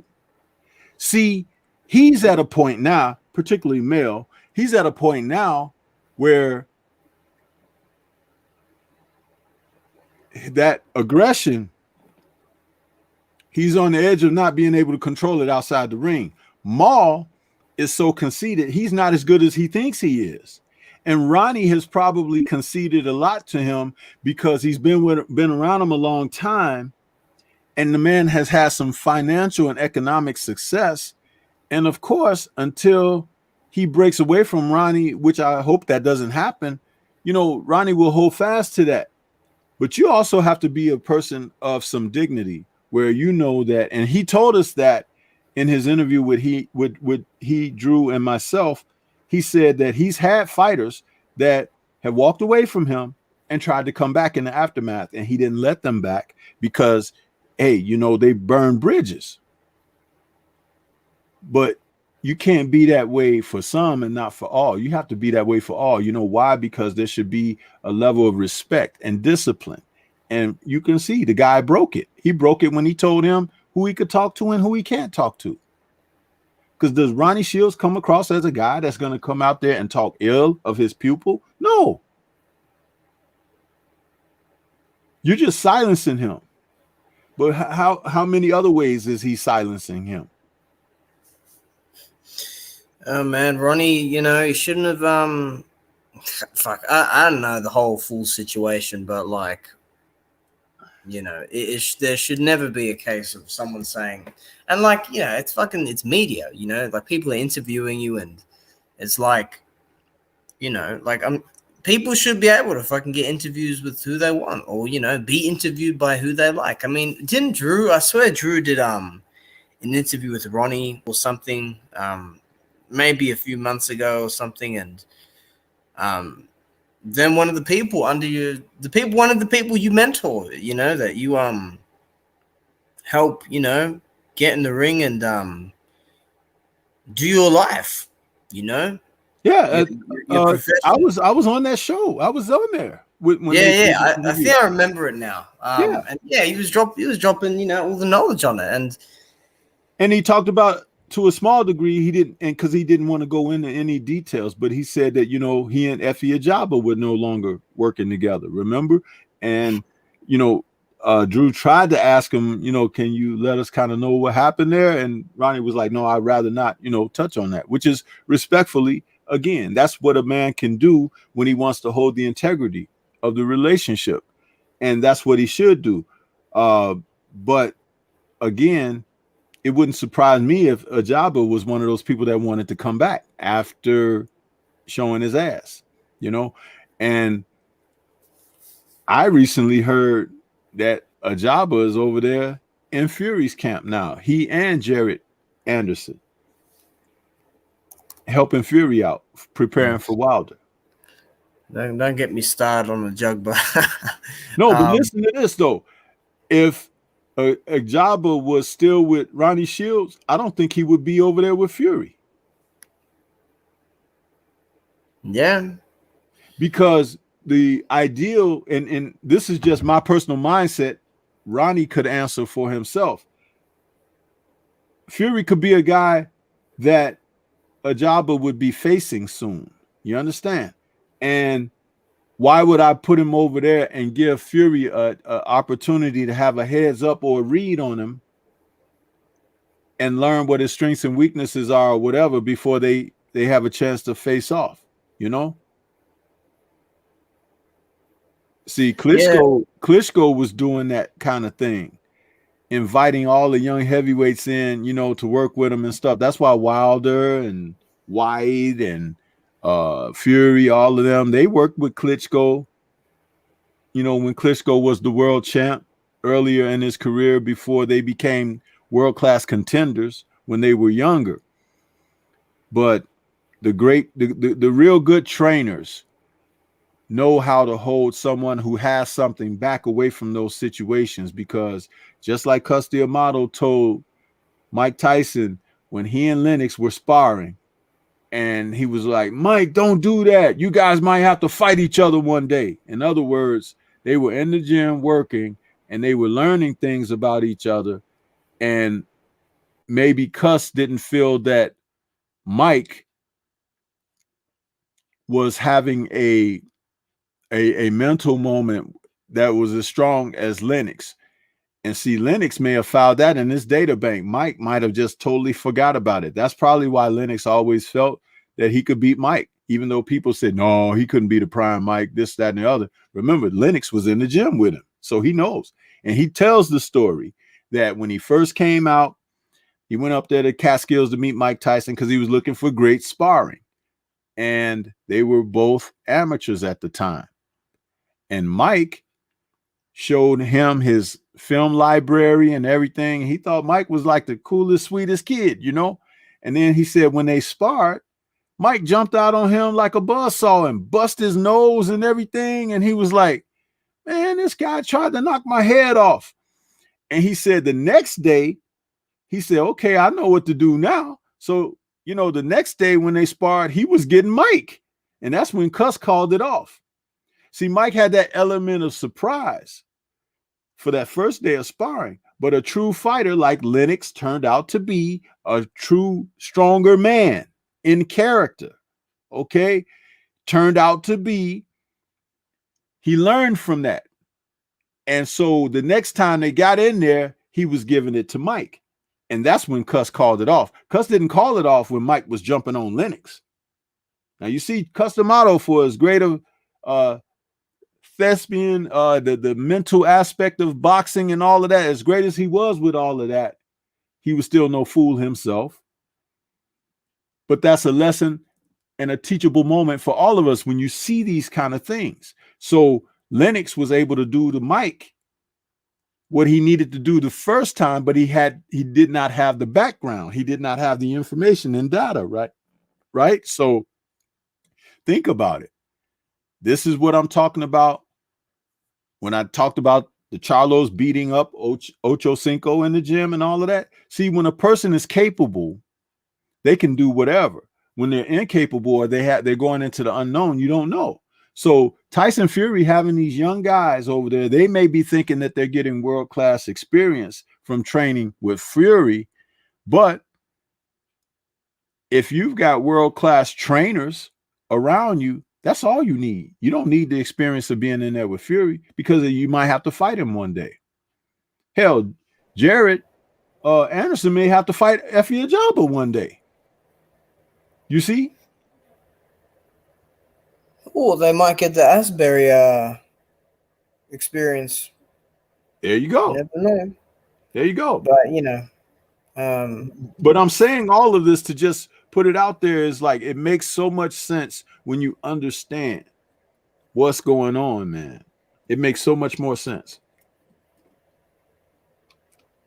yep, absolutely. Um, This is good therapy for me because I was thinking about doing a live tonight, and that this way I don't have to carry the bucket. I'm just a part of something with you guys, and but I seriously was thinking about doing a live stream. I don't usually do a live stream on Wednesdays, but I just wanted to do some boxing talk. So I'm glad to be on here with you guys talking boxing because I'm getting it out of my system. it's good. No, we always appreciate it. You know, we appreciate the insight. It's you know, it's great. Um, yeah. You did say in your stream, I think yesterday it was hold on a minute. Let me just check this. Okay, you're back. Good. Um, about you were expecting me to do a stream pretty soon on the unified title holder, as you like to call them, because sometimes you don't name drop. And yeah, it's true. Right now, because I was talking about it a bit earlier, I think a little bit before you got in, but wow, you know, this Man, is that a guy, new. he is such a piece of work, ain't he? It's like you could tell we're in a totally wussified society now because people like that with that type of behavior and the way that he carries himself, if you go back just a generation, man, he'd be run out of town. You know what I mean? Because it's like you don't say anything until this man has other obligations and nobody hears from you or anything. And as soon as he's obligated to something, here you come. Yeah, I could take him, and he ain't nothing, dude. Seriously, as nobody knows the story of the guy who cried wolf. It's like when the big dogs are around, he's quiet. When they leave, he's like, I'm running things around here. You know what I'm saying? It's like, and then when somebody's coming back, he goes and runs and hide again. Come on, man. This dude he's really, it's comical to me. And that's why I don't like to talk about him very much. I did a video about him a few videos ago, and the fact about, getting in there with Usyk, but it's like, he really is a piece of work, man. I have never seen a guy at the top of the sport be like so shallow. And then people be like lined up gunning for him like, yeah, he's the man. And it's like, no, he's not. I'm trying to think of, there was a story, the guy who was, made out to be all this Mr. Everything, but it was like all a facade. What story was that? It's something famous. It's like, but that's who he is. Yeah, I'll have to look. It sounds familiar to me now that you said that. Yeah, I'm trying to think of the story though. It's a story like that where this guy was like paraded about. He was like, Mr. Everything, this and that, and it turned out he was a shallow dude. It was like he could not possibly live up to the facade of the image that they projected. That's him. And it's like, a big dude, they put all that muscle on him because they remember when he boxed amateur, how little he was? Yeah, he was skinny. Yeah. And they put all that muscle on him and they marketed that, bro. They looked at it and say, wow, he looks the goods. And yeah, he could pop a little bit because he's just a big guy. But the muscles ain't what make him pop. His pop is just average heavyweight power and everything that, a guy should have who's that big and dense. But at the same time, his character, remember, it always comes back to that, bro. It comes back to that. That's the C word that is often forgotten because the C word that they like you to focus on is color. But no, the C word that you need to focus on in life is character, because character will pull you through. Character will get you from point A to point Z. Without that, you're going nowhere. I'm just looking back at. I missed a couple things that he said because I read one sentence and I went away. I was that interested in what he had to say, but yeah, I agree with that. I actually just try to look up the facade thing, but I'm gonna have to refine my search a bit more on it. He said, as we've seen, I mean, there's just like I could debunk everything here and just fucking like expose what he says. And it's a bit sour because like I'm a fan of the guy, but I gotta take the fan hat off and call it how it is. As we've seen now with certain fights of elite level fighters, he struggles at top level. And there's a lot of us there's a lot more of us waiting for that opportunity as well to kick his ass. Really? Wow. That's hilarious, ain't it? But you know what? That really sounds like he's talking about himself. Yeah. Huh? That's what you said. That's what Think you said about it. him. That's what it sounds like. He's talking about himself and just changed the people around. It's like, dude, that's you. People are lining up for your ass. Huh? People want you. You've struggled at the top. He's only at the top because he has multiple titles that he's in his possession. But was Andy Ruiz Jr. elite? No. I made a guy video. who was let go by Top Rank, and PBC picked him up just as a guy to put on the log, a log on the fire, of heavyweights that they got out there. Dude, it didn't even have to be Andy Ruiz Jr. It could have been Big Baby Miller the first time if he hadn't tested positive. You understand? It could have been Kalnaki. It could have been somebody. It's like, but again, are those dudes elite that I just mentioned? And then you look at what happened to him. And when he won the rematch, he looked like he was playing a game of keep away. Huh? Keep away. Keep my chin away from Andy's fist. Huh? That's what he was doing. He didn't show any heart. He didn't show any like improved tactics, or some people was like, oh, I didn't know AJ could box like that. Box like what? Andy was like 300 plus pounds because he ate after the weigh-in. So he probably put on 15 pounds before fight night. You understand? So he couldn't track him down. He still had his hand speed because that's genetics. That's not going to go away because he put on extra pounds. But he couldn't keep up, and he wasn't in any kind of shape or condition to press. So all he had to do was stick a hand out there in his face and flick it and stay. As long as I score more on him than he can score on me, I'm going to win. But where did he dig down and come back as the overcoming guy and all that? That didn't take place. And notice how he was after the fight boasting two times, all of that foolishness. It's like, dude, you wasn't even in there with. I might as well have been in there with him. Because he did the same thing to me, because I wouldn't be able to track him down, haven't trained, haven't done anything, no conditioning, but he stopped me because I'm not in the gym like that. But Andy, he couldn't do nothing to him. And you celebrating that?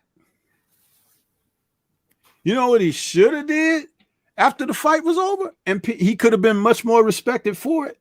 He could have said, I'm glad to have come back and got a victory over this man that I probably shouldn't have lost to the first go around. But I need to go back to the drawing board, get myself together, and you're going to see a more improved product going forward in the future. That would have been an excellent response over the microphones. Who could deny that? Yeah.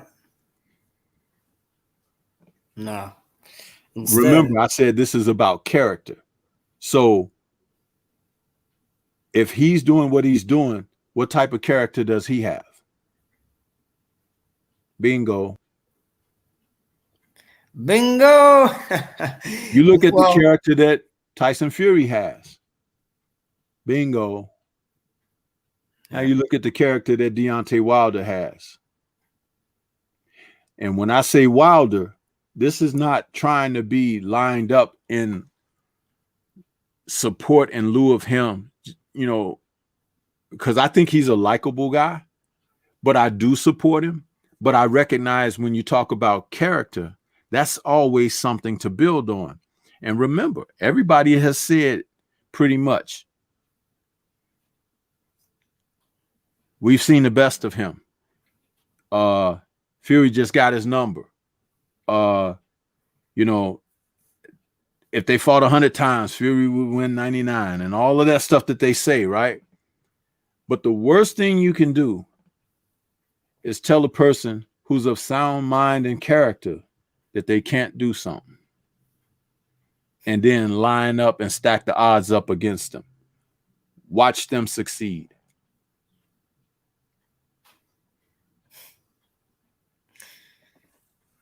This is all teachable moment. The things that I'm giving you, I give you a lot, but it's a little bit for a great deal of understanding about how the world works.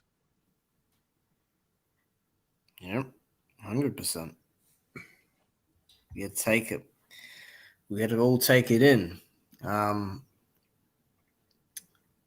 Yeah, you know, I'm just fucking looking at all this stuff, and you got to get ready for this one, Stormy. Okay, these 4 words that he said in this interview. I'm a throwback fighter. He said.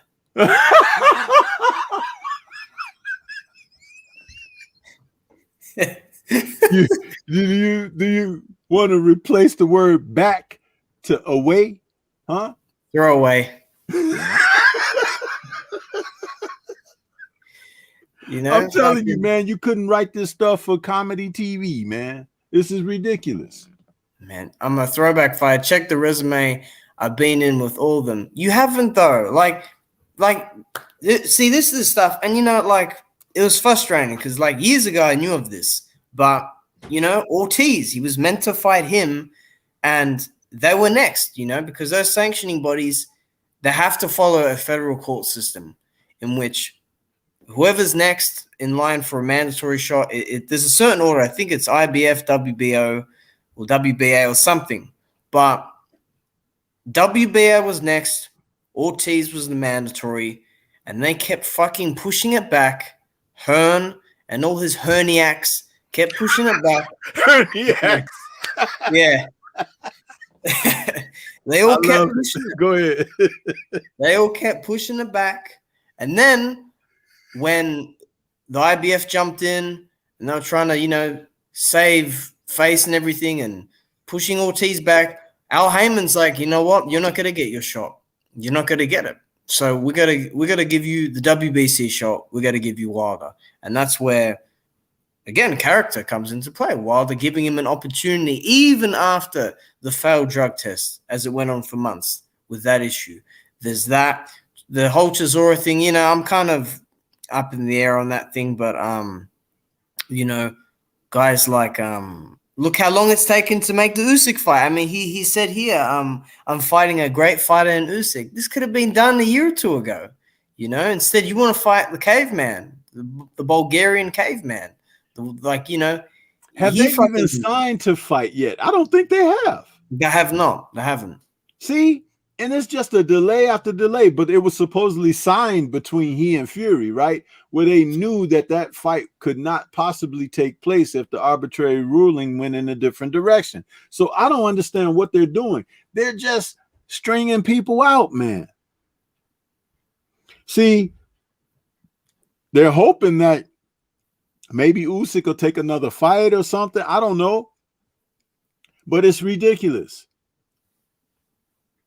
Which even makes me listen. A lot of people look at the Usyk, his performance against Witherspoon, his performance against Chisora, and they say, man, he's not really a legitimate heavyweight because he's so much smaller those guys or whatever. But Usyk has something going for him that a lot of fighters don't. And that's that he can box, he can fight, and he can box. And he has the championship experience. Don't forget, at cruiserweight, he was the undisputed guy, even though there weren't a lot of really great cruiserweights out there to challenge him. But he brings that experience to the ring. That's more than what Joshua has. That's confidence, that's capability. And remember, he beat Joe Joyce. You know? So he has some positive things going for him. I'm not so confident that he beats Usyk like some people feel like he will, just because he's a bigger guy. He has problems with people like Usyk. If he had problems with Povetkin, he's going to have way more problems with Usyk because Usyk is a better fighter than Povetkin was. Yeah. I mean, you know, like my whole stance on that fight is it's come closer now for me because I do believe, you know, Joshua he's just always had a problem with some of the smaller guys, and like, you know, even Takam, like you know, that was 10 days notice. People forget that wasn't a scheduled bout throughout several months. That was late notice, and Takam went in there. It's like, it's all right, screw it, I'm gonna, you know, try survive early and, you know, maybe find a way in later. And he did fucking find a way in later because he was beating up Joshua's body like a fucking heavy bag. You could hear that on it. Yeah. And that was experience coming to the forefront. He's been in there tough before. Joshua never really been in there tough. You understand? And the fights that ended up tough for him were because that was a oopsie. You know, it wasn't supposed to be. but Takam has been in there with tougher opponents in tougher circumstances. And he began to realize, man, I'm coming on. If I stay in here in the thick of things, something could possibly happen with me. And that's why I wrote in your chat early on. I was like, the ref was like, nope, you ain't going because, you know, Hearn probably, you know, it probably is like, hey man, gave the sign, you know, the signal, like it's getting a little tough for Anthony out there. Let's do something, you know, because it happens. People think that, like, okay, when you say that or you make a suggestion like that's like bull crap. It's not. Don King was known to be sitting out there and give signals. You know, fights are over. He pulling a scorecard out of his pocket, you know, to give to a judge and stuff like that. It's like, dude, this happens, bro. Buddy McGirt, check this out.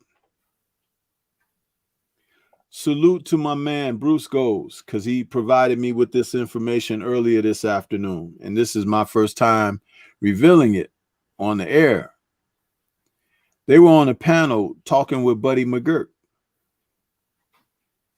And Bruce asked Buddy McGirt about his shoulder injury and, you know, going into his fights with Pernell Sweet Pea Whitaker.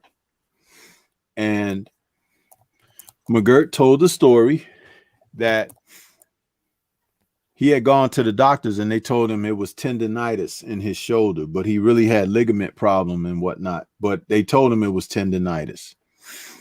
And they told him also that they could give him a shot the night before the fight and he'll be good to go. Now, the shot was like cortisone, something like that. It's a steroid that'll help him not feel pain and things like that. But what it'll also do is, because you don't feel the pain and everything, you can make the shoulder injury worse because you're using it and you shouldn't be using it. It should be getting it repaired. But long story short, in the aftermath, he sought the manager of McGirt told him at the weigh-in, he's like, hey, if you want to pull out, you can. And he looked at him like, if I want to pull, he's like, you know, I can't pull out now. It's like, why didn't you say something before we got to this point and everything? So McGirt felt obligated to go on with the fight, and we know the rest is history as far as the fight between he and Whitaker from the first fight and the second fight. But he said he decided that when he found out what was really wrong with his shoulder, he wanted to sue.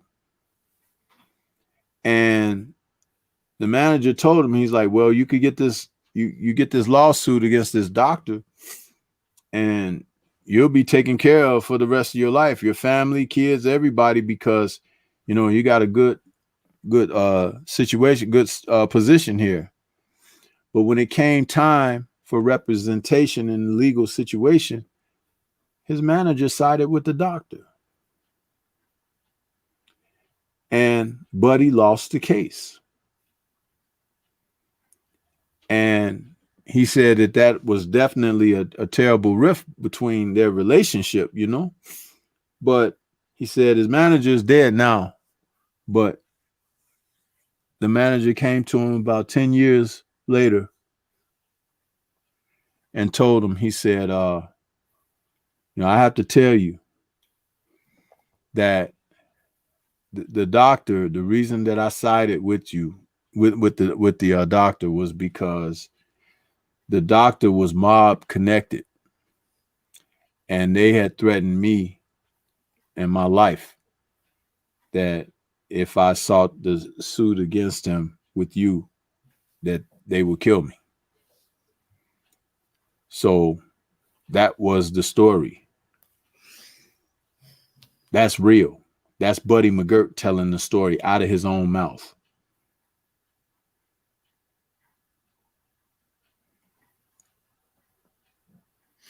Man. Cruel, man. It's that fucking man. But That one see, hit. for everybody that want to talk about cheating in the sport and whatnot, and how, it's impossible, the officials, the commission catches, no. This is one of the most dangerous ways to make a living, and there's no protection for the commodities, which are the fighters. There's no protection. Fighters' lives are just like slabs of meat, man. They really are. And just they'll get rid of you today and have a new one on deck tomorrow. And people will talk about you like, oh, we miss so-and-so. I wish nothing ever happened to him. He was my favorite guy, this or that. And then you forget about him after a while because they done brought some new people on the scene. That's what happens, man.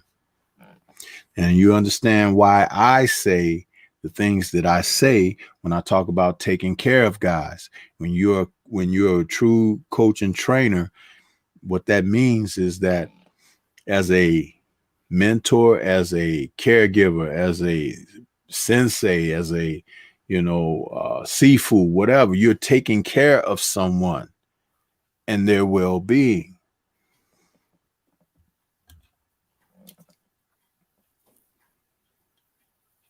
Yeah, I don't know if you know who Lester Ellis is, but No, I don't know. okay, yeah. Who am I kidding? Who the hell knows Lester Ellis? But he was a fighter here, down here in Australia, and he didn't get protected at all because now the dude can't even fucking speak properly.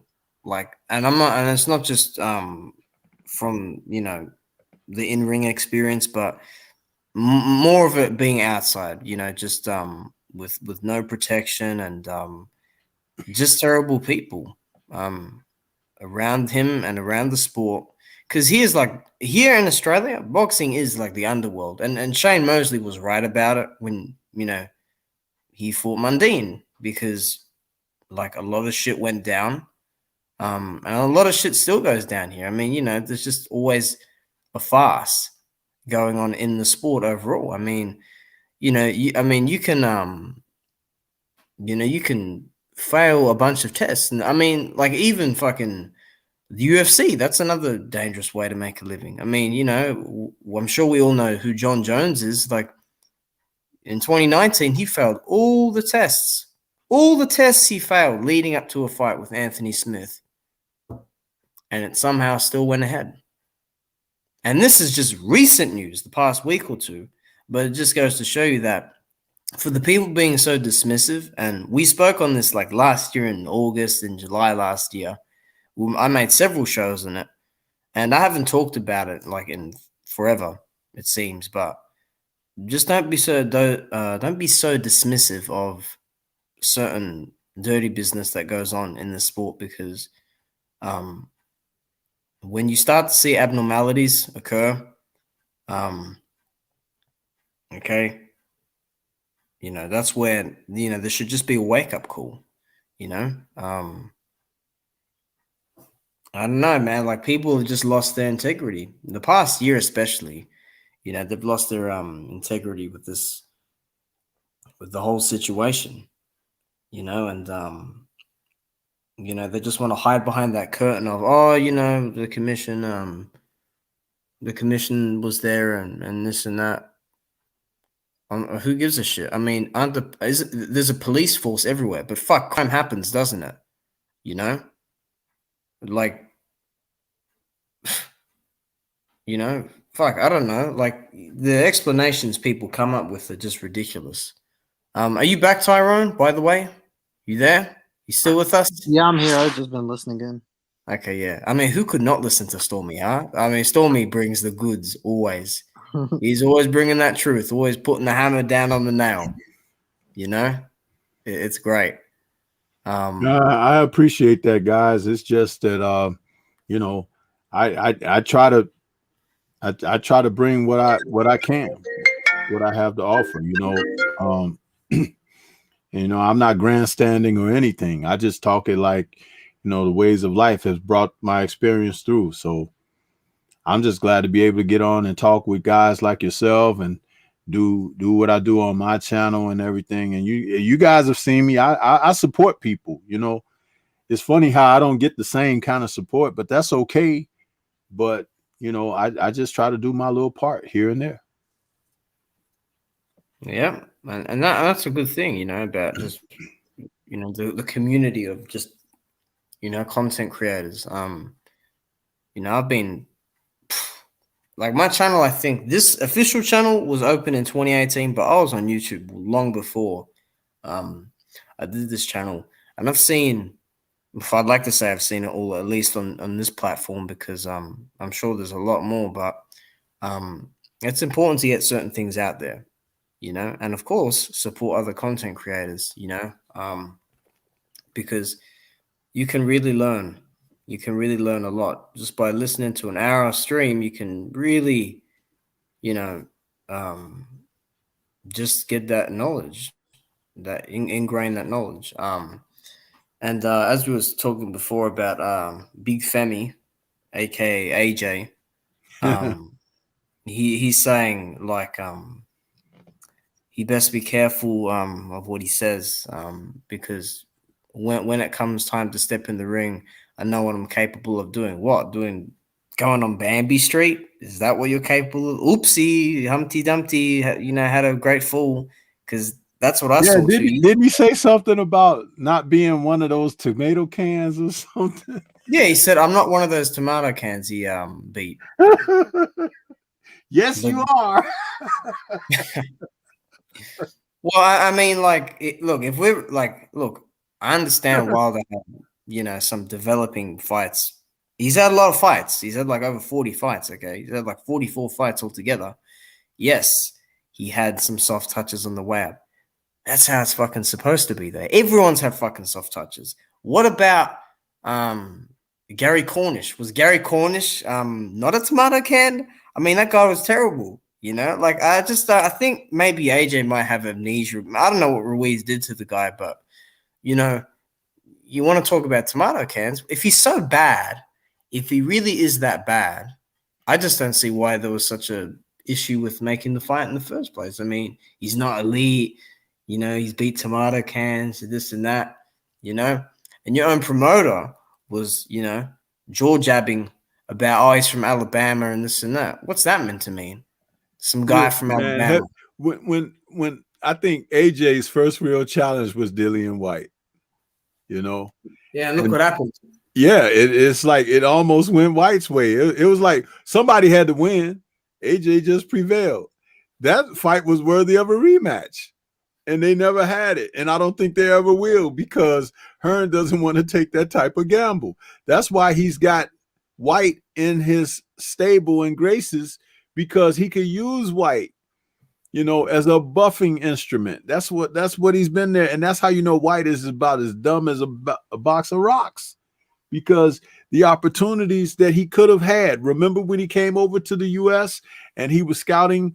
I think he was scouting for Hearn, but it was like he was almost, I think he was like a free agent at the time, and he was looking at what his options could be, like signing with the PBC or something like that. And he opted to go right back to the graces of Hearn. It's like, dude, you just denied yourself so much of an opportunity. You could have been fighting. You talk about wanting to fight Wilder. He would have got a Wilder fight had he went on and signed with the PBC. Not that, you know, he couldn't get the fight with Hearn. It's just that he could have had more options open to him, just like Bud Crawford could have done had he done that. But you know, listen, it is what it is. But Wilder beat Stavern for the title. Now, and he fought a rematch. Do you think that AJ could have beat Stavern at that time? I mean, it looks 2017 or 2015? We're talking about 2015 when Wilder fought Stavern the first time. Do you think AJ could have beat Stavern? That Stavern? I don't think so. well, you know, Stavern would have been able to come in on point because of his style. AJ would want to mix it up on the inside, and Stavern was a great, well, not great, but he was a really good AJ at the time for the heavyweight division. People got to understand though about Stavern AJ. caught him with What's up? What's up, Mike? Just give me a sec. People gotta understand with AJ that he cannot fight on the inside. Okay, just one or two uppercuts that he lets go. That does not mean he can fight on the inside. People need to stop. Knocked out by Stavern. I think I would pick Stavern in that fight, to be honest. Well, if you tried going on the inside with Stavern, you get put away pretty quickly. I mean, you gotta go watch like Stavern even before that, because like that's what I'm saying. Like Areola, dude. Okay, that was a very bad man. Okay? And even who was it? Who was the guy he had knocked out? Not the guy who knocked him out, which was a bad stoppage. You knocked a lot of guys out, man. Somebody, who was it? It was it wasn't Ray Austin. It was somebody else. Oh, fuck. I'll look up the box rec. But I think the Wilder fight, that's just a bad style for him. Long. Yeah, it was. It was annoying. And I think I wouldn't have wanted that fight. In the rematch. Into it. Yeah, fucking Don King must have been pissed. But as long as he got his money, he didn't give a shit. But the point being is that was it, who do you know? Kirsten Mansell. Yes, Kirsten Mansell. Yes. That was disgusting, that knockout. Oh, man. Yeah, that like, was pretty good. But AJ wants to come out here talking about tomato cans. I mean, like, dude, like, are you fucking like, are you a bit silly? Like I heard that David Price dropped AJ inspiring. Like, Stavern beat the shit out of David Price in the amateurs. Like, you know, I don't think there's really a place for AJ to talk when it comes to this. I'm sorry. Like, you know, Charles Martin. At that point, are we really going to say, like, Charles Martin now is better than back then? Okay, and I say it with confidence because I've seen, okay, how he's performed. He won the belt off a fucking injury, dude. The guy like twisted his knee in or something. Yeah, like he came to, I think he dive. I think Martin came to lay down versus AJ. Dude, did you see the fucking physical shape he was in? He was in no physical shape to take that fight and compete. And he was fucking backing off to the ropes immediately upon point. And then he fucking got dropped and he got caught off guard. And that was that, you know? And then Brazil, with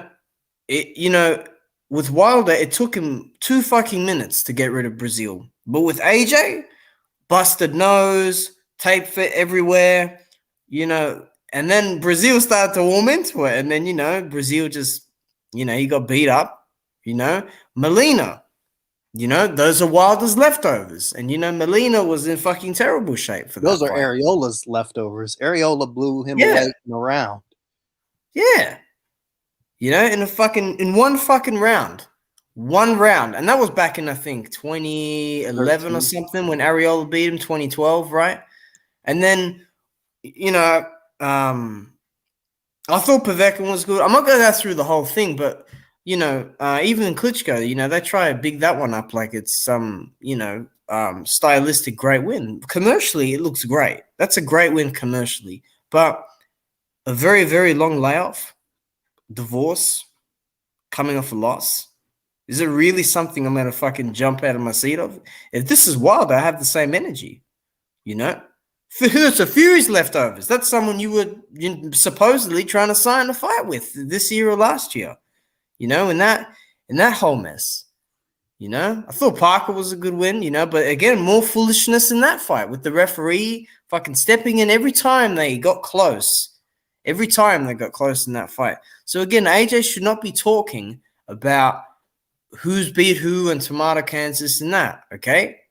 Has Wilder beat tomato cans? I don't even like to fucking speak on people like that. I don't like to call them bums and everything, right? But, you know, come on, like, let's cut the shit down the middle, okay? Like, Anthony, just be quiet, okay? Like, you know, you're very fortunate to be in the position you're in now. And on top of that, and I'm going to let someone else talk in a minute, you fight once a year, dude. Like, you know, you fight once a year. You know, you say you're going to fight in September. Do you have a 14-week training camp that you always want? The dude always wants this extra time. For what? You're not in shape. Look at him. He looks like he looks like whatever, you know? But yeah, that's my rant, you know, over with. Well, isn't he Andy Ruiz's tomato can? Yeah. You know? I mean, seriously. Andy could always say, hey, I wasn't in shape for the second fight. He could always say that. Yeah. But the first fight was a reality too. It was a reality. It happened. I got the tape. What's up, everybody? What's up, Mike? How you doing, man? Shoot, just got done slaving, putting these rear shock absorbers in these struts. Man, I need to do that to my truck, man. Hey, that bad boy rides a lot better. Woo. Yeah, Took 30 I need minutes. struts on the front and back. Took 30 minutes, but 45 minutes to put everything back.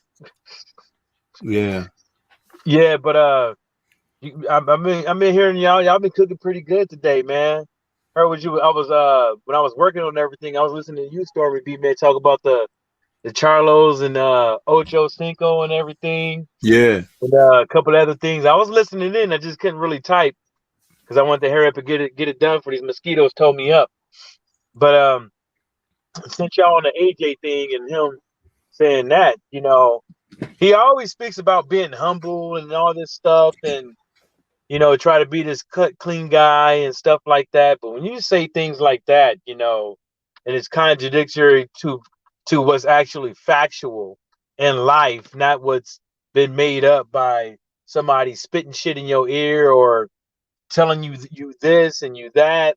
And you know, I seriously think that, you know, if somebody, whether or not they scalp the tickets or whatever, because ain't nobody selling no arena out in 2 minutes like that, especially 80,000 tickets. Like, come on. But what I would say is, I think that would do something to people, would make them think differently about themselves. We've seen fighters like Ryan Garcia, Tank Davis, and a couple of these other guys get a couple of social media followers, and all of a sudden they think they famous because Leonard Ellerby or somebody told them, Teofimo's dad, already out there saying that this is what they gonna do with ticket sales and pay-per-view buys and stuff like that. But all of it is fictitious. It sounds good when somebody says that stuff, but what does that do for the fighter?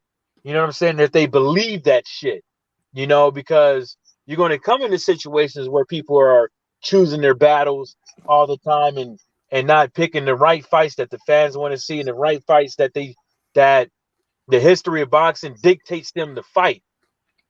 You're gonna see shit. Damn, yeah, again. My neighbors out there fucking hooting and hollering again. Damn, I don't know what they be. They ain't weed. But I just find it funny when he says stuff like that because he only had one good win, and that's against Klitschko, but everybody keeps wondering when Deontay Wilder's time is going to be up. They keep talking about his age. They keep talking about this, that, and the third with other fighters in their age. But you fought a 40-year-old. You know what I'm saying? Dillian Whyte got knocked out by a 40-year-old. Louis King Kong Ortiz is a 40-year-old. There's a couple of other 40-year-olds around here that have boxing abilities to where they keep going distance with fighters and not getting knocked out. But my main thing is that with all I said, there's gonna come a time to where, whatever Edward Hearn told him, whatever Edward Hearn made him believe, or whoever made him believe, Jesus Christ, the devil, whoever made him believe that shit, there's gonna come a time to where he's gonna have to glove up, square up, or shut the fuck up. Because fans ain't gonna keep wanting to hear about how much you gonna offer another fighter, especially when it comes to undisputed. I don't think anybody should be worried about who getting what. Just whether or not you want to see the fight or not. That's what it's down to. Getting in the ring. But I don't think I still believe that if it's Deontay Wilder, I think there's something about him that they ain't gonna like, they ain't gonna want to deal with, and they're gonna try to do something stupid. And I don't like that shit. Just like the rest of these fighters out here. Just get up in there and fight. Like, become somebody before you start begging fight fans to pay for your fucking pay-per-view. That's all I got. Yeah, you raised a great point there, Mike. And before I follow up on that, I just wanted to say to you while I got you here on the air, man, thank you for that super chat you sent on the show the other night, man. I really appreciate it. Oh yeah, you said what you said. It's like I wasn't tripping. Like you said thank you, and that was kind enough for me. I'm not. No, but it's much respect, man. We, like I said to the guys here earlier, I support everybody.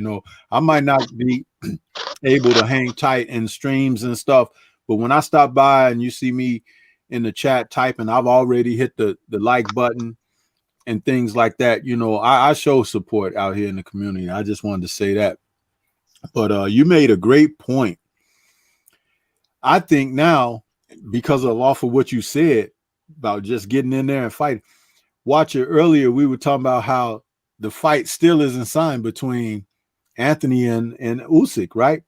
So yeah, I heard y'all. Maybe they're waiting to see what happens with Tyson and Wilder, because if Tyson wins, they'll ignore Usyk. But if Wilder wins, they'll sign probably the next day or within the week, Well, and that might be what they're waiting for. That might be what this delay is all about. Yeah, you trying to, yeah. That's it. Shouldn't be no delay. No, it shouldn't. They should be making the damn fight right now. If I was Anthony Joshua, that's what I mean. If I was them, that's what I'd be saying. If fighting sooner is better than later, because you can't wait on Deontay Wilder or Tyson Fury. You have to get rid of this guy and then worry about what's going to be your next fight. You can sit up over there and run your college football bracket, which is an algorithm, that some scientists made, but you can't wait around for these guys because anything can happen. Well, again, this motherfucker, and I'm using that word passionately. I don't say it. Coach Chris sitting over there rubbing off on you. Fucking hell. Again, this dude, the same. He talked all that shit in May 2019 about other fighters, and then he got knocked out, dropped 4 times, and quit against Humpty Dumpty, okay? Focus on Usyk, because remember, this was ordered in December 2019. So it's like, what's the holdup? How come Pulev gets his shot first? How come that one, and that took forever as well to make. I mean, fuck, like that happened in the tail end of last year, Usyk, though, I saw a video. He said, look, they're trying to get me to take another fight. They're trying to put Joyce out there. And I said, it's no problem if I get my shot, though, because I've been waiting and I've been preparing.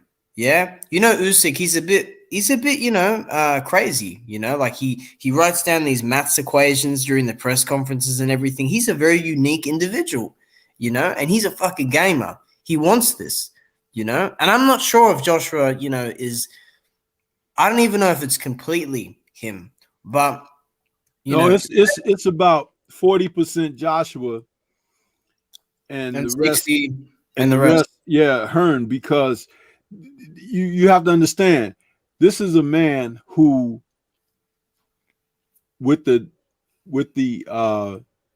number one mandatory challenge of Luis Ortiz, signed Ortiz just to keep him away from Joshua. You see, he signed Ortiz for a 3-fight deal, and none of those fights had Joshua on the contract. You know what I mean? It's like he really hung the man out to dry. He's using lightweight tactics that Don King used to use and Bob Arum used in their earlier years.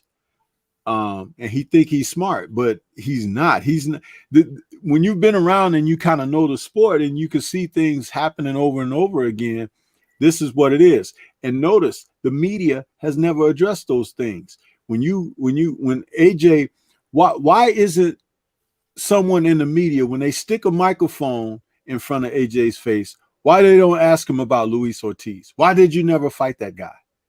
He was your number one contender once. See, this is how the media is in on the BS. It's like, address it. I talked about him being a facade earlier, a guy propped up, made to look good, a distraction. He's like, oh, look at him. He's got muscles and this and that. And that's another thing that I wanted to speak on too. When you talked about the fight, why does he, I think it was Tyrone that said this, or either Watcher said, why does he always need this extra time for fights, right? I said that. That's because of the PEDs. That's why he needs the extra time. You cycle on and you cycle off, and by the time you get to the camp of, your real boxing and everything, if it's going to be testing, and he's had exemptions, right? But you get that hard line testing, and some of the stuff is already out of your system when you've had the chance to cycle off. Yeah. It's the Wild West there, man. They're allowed to do whatever. It's like when Vitor Belfort was on that TRT exemption, and he was knocking everyone the fuck out. Like, ooh, like he was borderline killing people, man, with that shit in the system. He was and now this, because I saw on the British boxing, and Mike showed me this, like, someone requested information about Joshua's exemption, and they're like, no, we're not going to show you. We're never going to show you. And now, because check it out. You remember when Frank Bruno fought Mike Tyson the first and second time? When he fought Mike Tyson the second time, Frank Bruno was bigger than he was when they fought the first time. I think he was 228 when he fought Tyson the first time. In the second fight, I think he was 240 something. But you remember how big and muscular Frank Bruno used to be? Look at him now. Yep. Where'd all that mass go? Where'd it go? I know he's an older man now, but usually I got something for y'all. So people don't want to believe Anthony Joshua quit, right? But let me tell you what happens when you get hit hard, when you get knocked down 4 times. I had the last game Saturday, right? I hit this guy, and I was fine, but in about 5-10 seconds later, I was seeing fucking double, right? And between that time that I got up and started noticing I was seeing double, there comes a time where you think that you might know what you're doing, but you might not know. That's what people don't understand. When Anthony, even if you say he didn't quit, the motherfucker did not know what was going on. He couldn't comprehend what was going on. The ref gave him instructions, and he couldn't fucking decipher it enough to put his gloves up and walk towards the ref. That means he was fucking done. He was concussed. Yeah. That's what people don't understand. I'm not trying to relate boxing to football, but I'm trying to relate being concussed, like Stormy B Man said, and being hurt. Yep. When you are hurt, you don't have 50%, you don't have all your 100% strength, and you don't have all your 100% thought. All you should have is what you've been trained to do that's been ingrained, which becomes muscle memory. And in that situation, his muscle memory, you could basically say he quit. He didn't know. He turned. Ref said, "Come towards me." He turned around. Dude, he got up and walked away from the ref. Remember, he got up and walked away from the ref and went over to the ring turnbuckle and stood there. He was done, and they don't want to say he was done. They don't want to say he's quit. But what does it mean when you get knocked down 4 times? Once you get knocked down once like that, and you get up and you looking wobbly. Do you think honestly that motherfucker can comprehend everything that was going on? He probably Dillian Whyte, right? Dillian Whyte got knocked down and say he got right back up. That basically means he don't remember sleeping. And nobody want to say that. He don't fucking remember. Anybody that plays football, when somebody's getting knocked out, they only remember 2 things. They remember getting knocked out, and either getting or they remember getting knocked out, getting up, right? But they getting up, between them getting knocked out and getting up is minutes or 30 seconds, 60 seconds. And they be that's why you know. That's why you know, Mike. One more thing. Or they remember somebody talking to him on the sideline. They don't remember getting knocked out. My bad, Stormy. Go ahead. No. I was just going to add to what you were saying, because that's how you know that Tyson Fury ain't as crazy as he plays, because he tells anybody who will listen, Deontay Wilder is a hard punching SOB. He said, because I was out.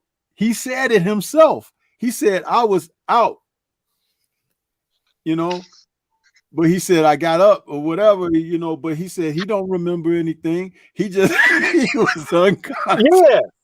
And he admitted to it. This is why I said, and Mike, I got you on here now. It's a good question to throw at you, because I'm going to speak from a coach's standpoint, and you talking as a football player and an athlete that participates in contact. I've said this.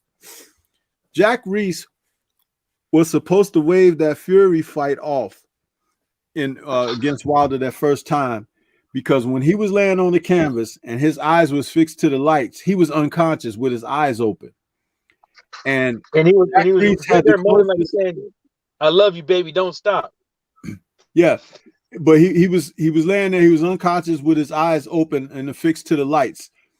Jack Reese was the closest one that could see this, but he was standing over him, yelling at him a count, trying to wake him up, because you know you can't rouse him by touching him. You know this.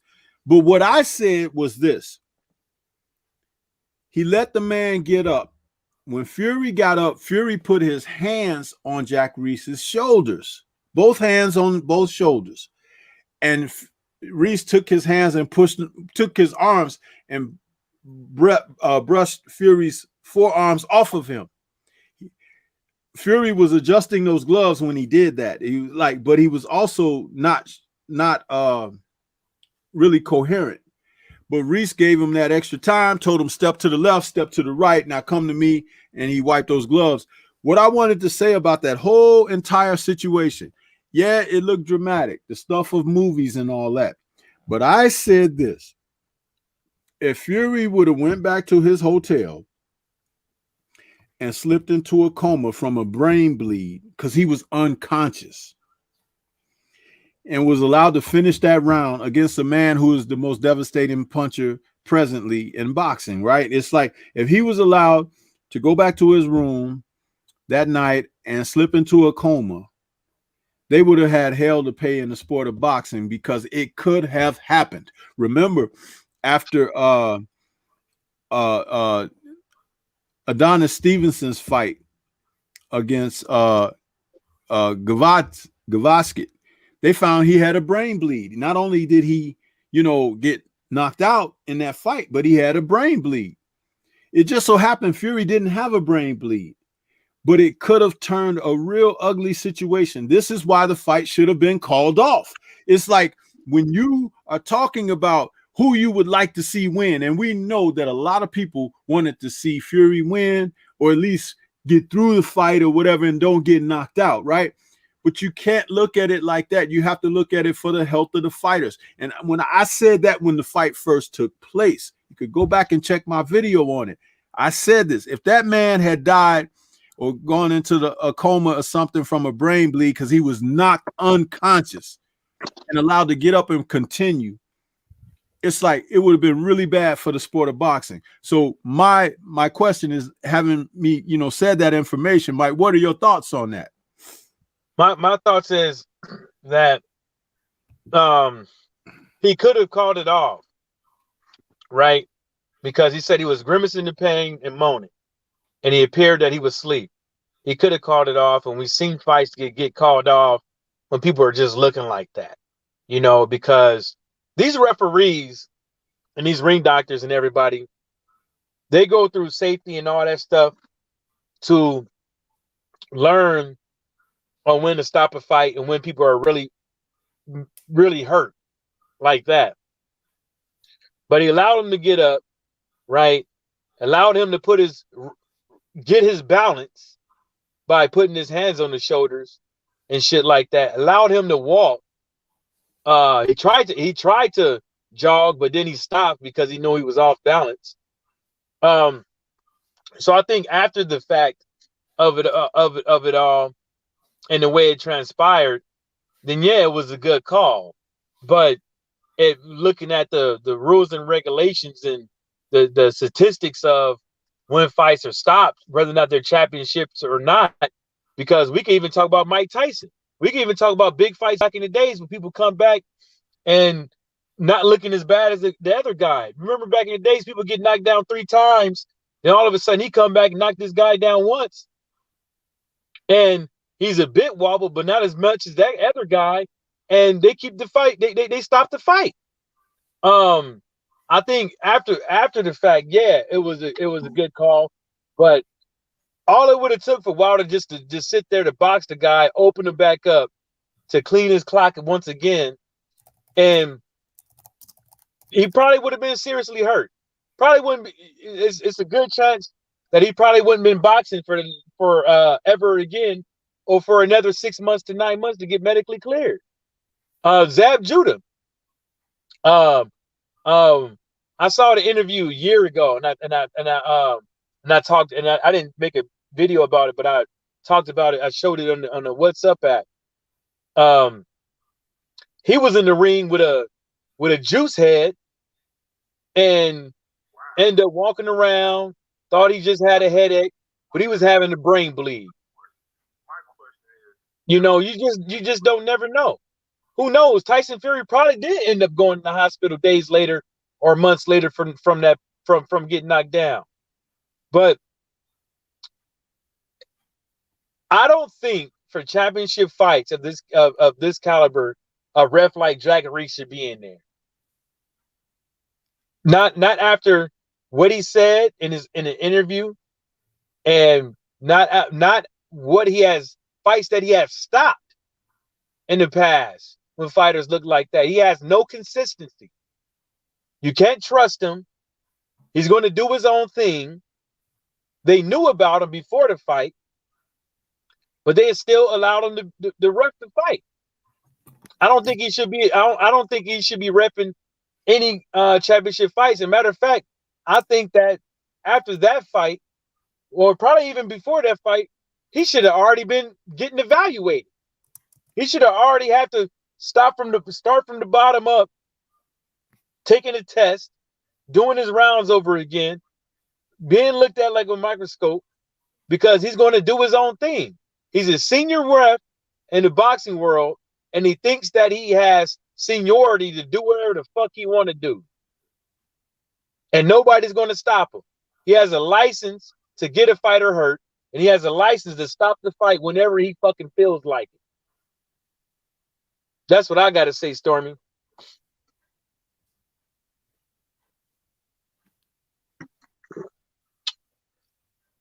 Let me just say this as well.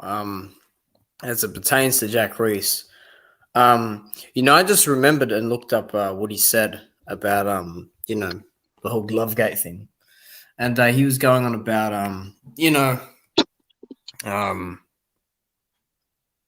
like the commission and everything, and well, let me read it. Let me read it here. Hold on a minute.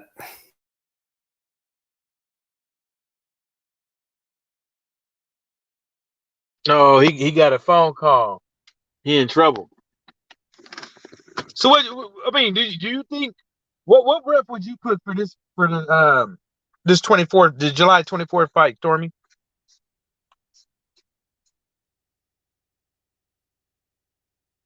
Stormy, you there?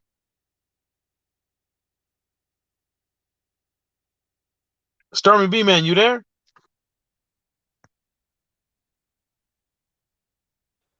Yeah, I'm sorry. I was trying to come off of mute. I apologize. Why is it so hard to come off of mute sometimes when you've been sitting on there for a minute? Sure, I notice sometimes on the computer it keep I press unmute and then it go right back on mute sometimes. Yeah, it's like you have to double tap it sometimes, and then sometimes you could just tap it in there. Now, what was your question again? I'm sorry. Who would you have ref this Wilder Fury fight? That's a good question because, man, a lot of these refs suck today, bro. It's like every time I'm watching the fights on ESPN, I hate all of those refs that are on those ESPN cards. Man, it's some real questionable guys out there today. You don't have any Mills Lanes or what was the big Eddie Cotton, the big black guy. Yeah. They're not around now. So it's like that would be something that we should really have. Man, you know what? That would be a great stream to do a stream on referees and who we would like to see reffing the big fights, because we have to put together a list. I can't think of one off the top of my head right now that I say, yeah, I have real confidence in this guy. What do you think about old Steve Willis? Huh? What do you think about old Steve Willis? Too small. Steve Willis is a small guy, but for some reason he doesn't get the big bouts. If you notice that, he doesn't get big fights. He doesn't get them, and I don't know why that is.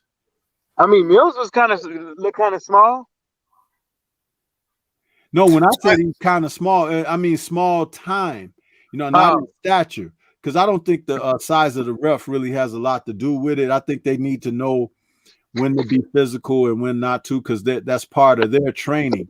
But Steve Wills is a good ref from what I've seen. But tell me, which was the last big fight you seen him in? They don't put him in the big fights for some reason. Maybe now they should start. Maybe he should start getting that consideration. I know one of the best refs I ever seen in the sport of boxing, and I missed the guy. Unfortunately, he died. He committed suicide. That was Mitch Halpern, who was the ref who reffed the first Tyson and Holyfield fight. He was very good, man. He was very good. And you just never know with people on that suicide shit, man. Yeah, it's terrible. That Tyrone mentioned I forgot his name. I always forget his name. I remember the face, but he's like fucking 6'5", this ref. And, I know, like, if you're tall and you don't know how to intervene and not intervene, that matters. But I forgot the guy's name. But I did notice something that Kenny Bayless said. And I'll just read it out to you. Because he did an interview after the fight against Fury and Wilder. And he reacted to the costume excuse, apparently, and he said that both fighters was fighting dirty, but Wilder got a cut inside his ear. You fucking little rat.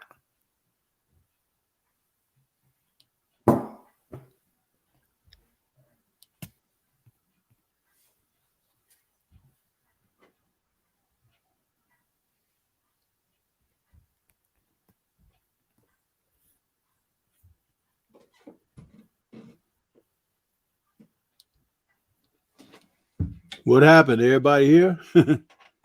No, that's what I had to say on Kenny Bayless making that claim. Yeah, but what do you mean by that? Like, you got a guy using his forearms, choking another fighter, and using his palm. Yeah. Like, literally palming Wilder's face. Trying to scratch him with the laces or the inside laces or something. Like, I don't understand what he's trying to say. Like, maybe he saw something different than I see, but I don't know what he's talking about. I think he was talking about, I'm not going to watch it back, but I think he was talking about the fucking, like, 2 punches Wilder threw behind the head when they were in the clinch. That, yeah. Like, that's why I said that insult just then, because it's like, yeah, that's really fucking dirty, but someone having a cut inside the ear and putting their fucking palm. Hey, guys. Hey, Blue Blood Sports TV is still live, but I just got word that he had Wilder and Malik Scott on the show this evening. He's still live, but they're not on there now. I just pulled it up on my phone, and at the because he's been on for a few hours now, but he probably the 2-hour mark into his show, he's got Malik Scott and Deontay Wilder on there. I see it. That's a pretty good shit, man. And that just shows you, like, a lot of these fighters, I know they're making their YouTube pages and stuff like that, man. But what better way to give it back to the fans when you go on the fans' channel and you chop it up with them. I don't know what y'all was saying with the Charlo and Ronnie Shields or whatever, man. But it's just unfortunate. Like, these fighters think that it's just some of these fighters think that it's just them and thank you for your money. Hurry up and Bob. Yeah, and then it's like, oh well, shut the fuck up after, like you paid, you got money up. We don't need to hear you again. That's like the mentality of them. But it's great that Wilder can do interviews with at least LDBC channels and the Barbershop Conversations channel. Too bad AJ can't be an upstanding guy like that. Stay hungry, stay humble, as he says. But it's a bit too difficult for AJ to give some channels, smaller channels, interviews like The Boxing Voice, where he got one of his security guards to fucking spray water on Nesta Gibbs.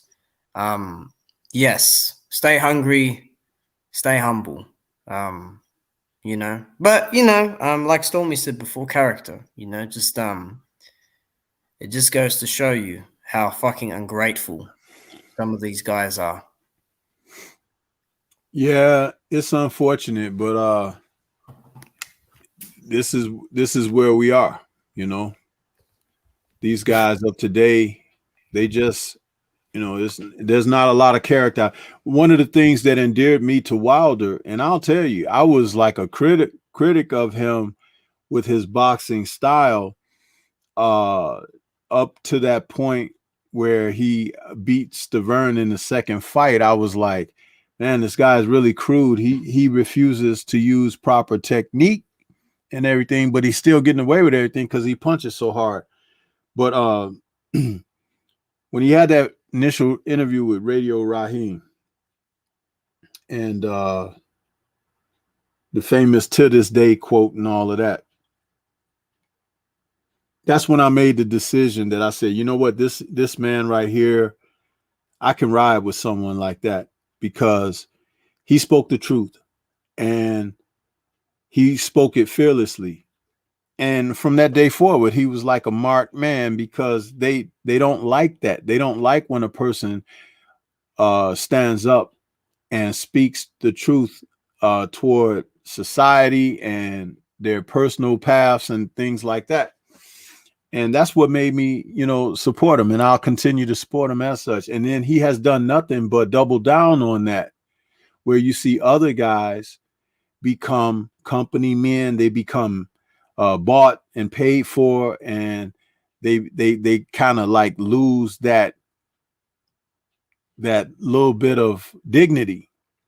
He has yet to do that. And that's why I support the guy.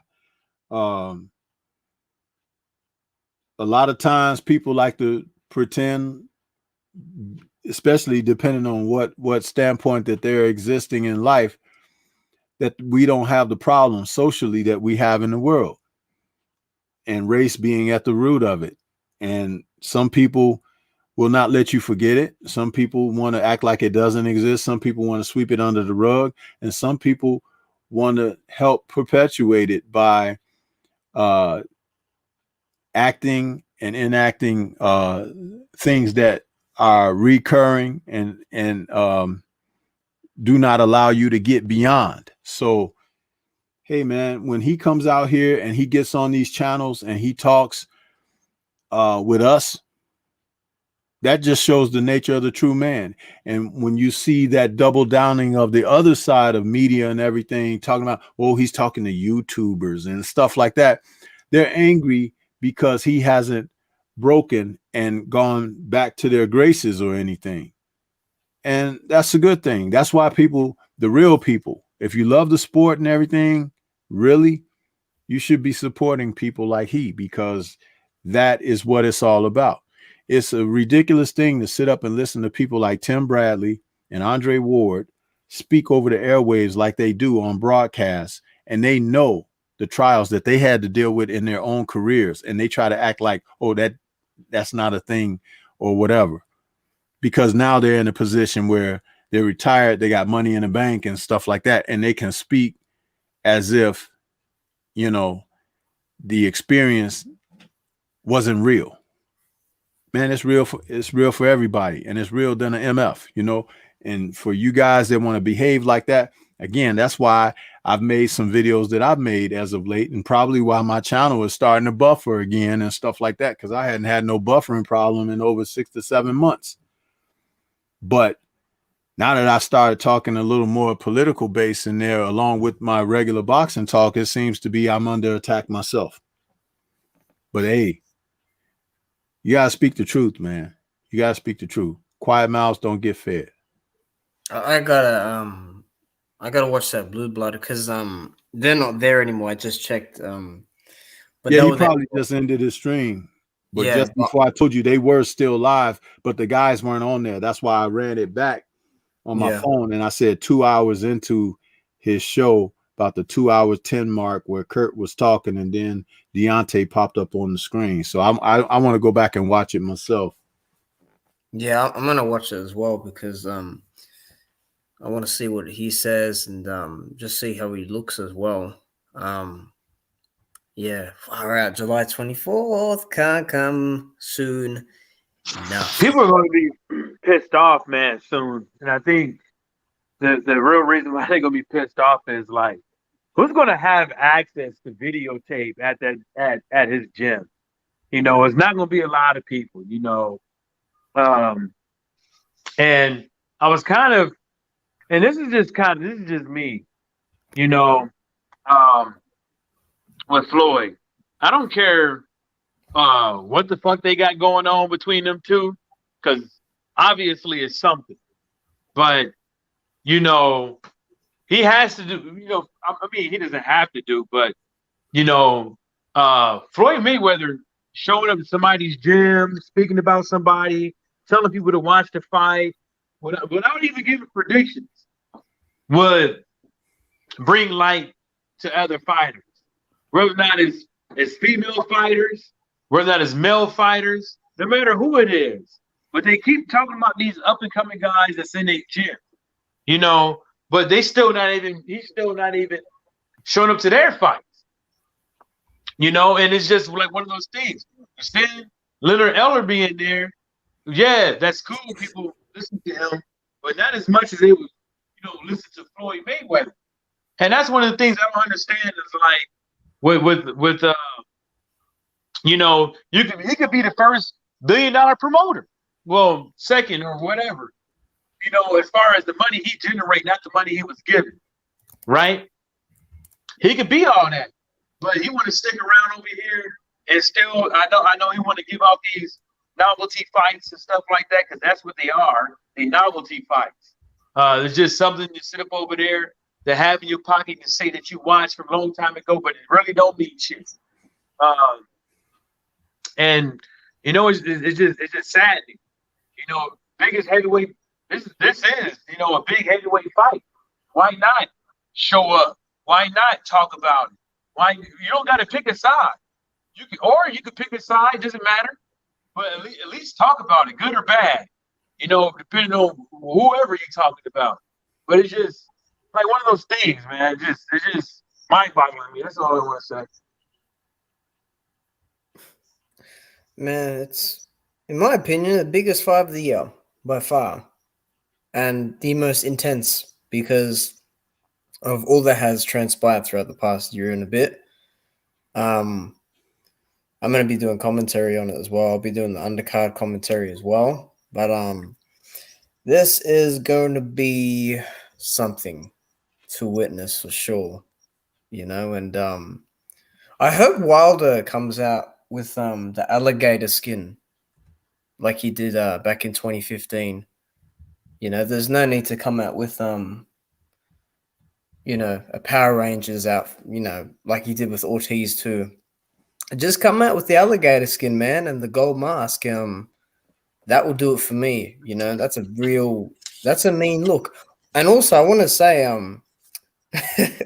I saw Wilder do an interview with ESPN 2 days ago, and one of the guys interviewing him said it was that Latin guy who I forgot his name, but he's like, you know, what did you learn about yourself? You know, has anything changed? You know, what's your mindset going into this? And Wilder just said, you know, I'm a little meaner now, he said. And I like smirked. I like giggled a bit because I was like, and like the way he said it, you know, there was a pause. I'm like, oh shit. That's what I thought. Like, man, you know, if I'm like one of those people on Fury's team, I don't want to hear that. I don't want to hear that shit at all. But yeah, it's gonna be interesting, you know, with the press if there's any other press conferences. Maybe Wilder doesn't show up to a press conference. Who knows? Oh, that was the first and only press conference. Yeah. Yeah, they announced that at the time. There was, you know, because of short timing and the camps got to train and stuff like that, they were not going to be touring cities. They said that this was the first and only press conference. Yeah. Well, so that's even more important that Wilder did what he did, because he gave sent the message that needed to be sent. Yeah, he got a good look. He got a look of what he wanted to see. They stared down long enough, you know, Wilder then left, you know, which was good because, you know, he did it on his terms. He did what he wanted. You know, Right. he didn't give Fury that ounce of space to shit talk, really. You know, he was trying to shadow box. You know, I don't know if you guys caught what Fury said to Wilder. when they were facing off. But if you go on like the top rank behind the scenes thing, the first thing Fury said during the face off was, the boogeyman's coming to get you, right? Which is really cringe, right? It was really cringe how we said that. And then about 2 or 3 minutes later, Fury's like, you know what's coming. And he just couldn't get anything out of Wilder because there wasn't any need for Wilder to react. You know, he was just making Fury garble up bullshit. And I think Fury left that press conference a little uncomfortable, you know, a bit awkward. Yep. You know, and I think the weigh-in, the weigh-in is the weigh-in. I mean, last time they had the commission, actually the first 2 times they didn't let them get close at all. So they'll probably do the same thing this time, or they might do a Chisora Whyte where they weigh in at different venues, you know, who knows, but it's going to be interesting to see, you know, just the lead up and everything as well. Oh, I got a question for y'all. Because y'all be up in the gym, right? So before football games, I can give a fuck care about how people looking, all that rah-rah shit. I really don't.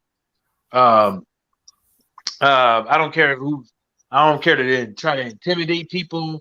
I don't care to see how timid people are looking or whatever the case may be, whether it's a wide receiver or whatever. Really don't care.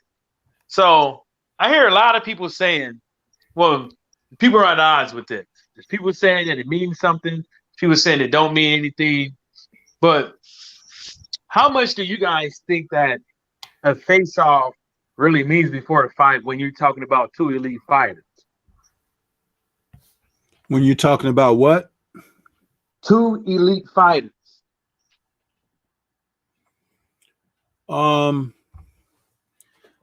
The face-off is typically for media to, you know, they take the pictures and let you see the guys and size them up.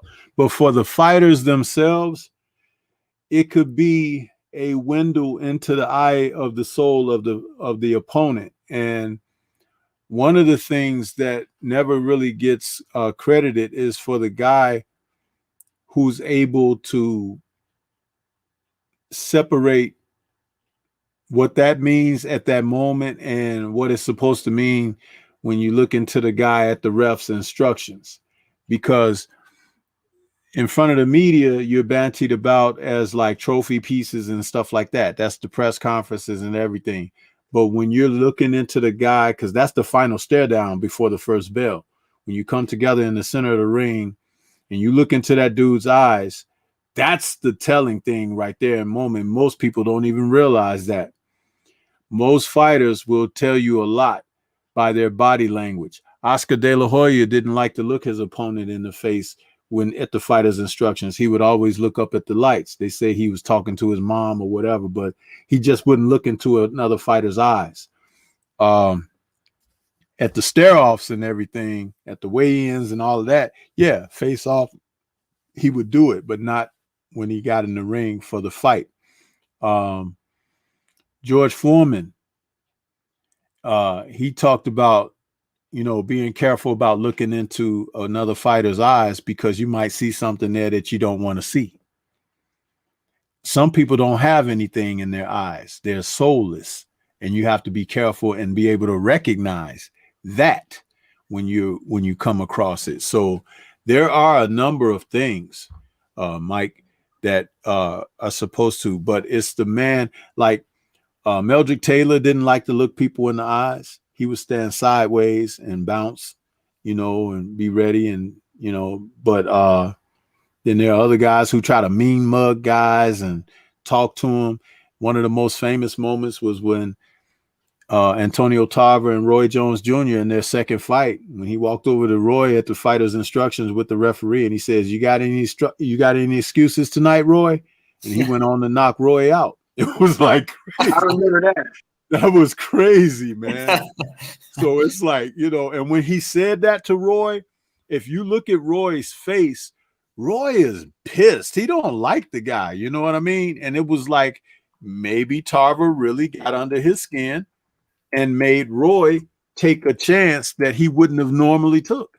You know, he threw that lead right hand and expected Tarver to leap back out of the way, and he was going to follow it up with a left hook, but he threw the lead right hand, and Tarver dipped low, like Buddy McGirt told him. He said in the round before, in the corner, he said, when he's throwing those punches, he's like, get lower, get lower. And Roy threw that lead right hand, and Tarver dipped and threw his overhand left. And his overhand left nailed Roy right on the chin as Roy was getting ready to throw the check hook. Knocked him clean out. Beautiful. Oh, that was so fucking. He like, I don't know. He fell down like a fish out of water. Like, whoop, you know. He just he was. You know gone. what's funny about that fight too is like you get a lot of people talking about, well, Roy shouldn't have never came down from heavyweight and this and that. His punch resistance wasn't the same. Man, that's not the case. Tarver hit him clean on the chin. That was a knockout punch. He could have knocked anybody out on that night with that punch that he landed on Roy's chin. What you want to call into question about Roy's punch resistance was when my man who knocked him out next, Glencoff Johnson, when he knocked him out, he hit Roy with a shot that didn't really look like. It looked like Roy may have taken better shots than that in his career. And it's like he hit Roy and Roy was asleep. Yeah, he's not getting up. Is that the one? No, this one was Roy. When Glencoff knocked Roy out after that Tarver fight, dude, he was on the canvas for like 10 minutes. He was asleep. His eyes was closed. He took a good nap. His head wasn't even on the canvas. His head, you know how you lay on your back? And then your head touched the floor, right? His head wasn't even touching the floor. He was stiff. That's how you know he was in bad shape. His head didn't even touch the floor. It was still above the floor like an inch or two. Go back and look at the fight. It's ridiculous.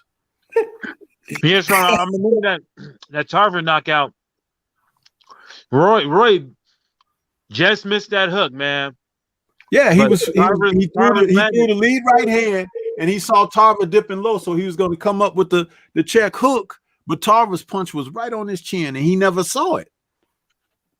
No, those people that go on about the shit from heavyweight to light heavyweight, those are fucking excuses. Those are just fans saying that shit. It is, and this is the reason why I think it's an excuse. Well, it might not be an excuse. Miscalculation. And the reason why I say that is because it had nothing to do with it all. He knew that eventually somebody was going to time him. There was only so amount of people that you're going to sit up over here and box with like that, leaping and throwing punches and leaning and shit like that, having your hand down, not having your hands up. Eventually somebody was going to get your ass, and he knew it. Everybody knew it. There's only so many times you could sit there and have your lead hand just down. You're not even protected. Where's you think you're gonna catch it? You gonna catch everything with you not catch everything. You think you're gonna dodge everything? Eventually you're gonna catch something with your chin by not having your hands up. Yep. You're right. I mean, do you have any excuses now, Roy? And see, this is the other thing, Mike and Watcher. Tarver could box. He could box. He was probably the best boxer Roy fought at light heavyweight because he went through a stream of a lot of southpaw light heavies. But Tarver could really box. And he knew Roy from the amateur days, you know? And it was a thing where when you got a guy this is another one of my principles here when you talk about the sport of boxing. When you got a guy that's really unorthodox, which is what Roy was, the best counter for that is for a guy to be very technical orthodox. Believe it or not, because it's like a yin and yang. The Yeah. one who makes the mistake is going to be the one who loses. Roy made the mistake, and see, Tarver stuck to his guns. Roy didn't stick to his guns because Roy, he could have boxed Tarver and used his quickness in and out or whatever, but Roy was never a really good boxer. He was a great athlete. He had a lot of skill from the physical standpoint, but not technical standpoint. And it was like Father Time catches up with you with that. When you slow down, people catch up. But this was not the case in that fight. Tarver was extremely technical. You heard me say Buddy McGirt had told him, get lower. And when he got lower and Roy threw that shot, he couldn't see Tarver's shot coming because Tarver's left was hidden. You know how they say fighters supposed to hide the right hand? Well, he was southpaw. He hid the left hand. And when he got low, Roy couldn't see that left hand coming, and it came right across on his chin. So Mike is absolutely right when he says that. For a guy that's extremely unorthodox, you need a guy that's extremely technical to combat that.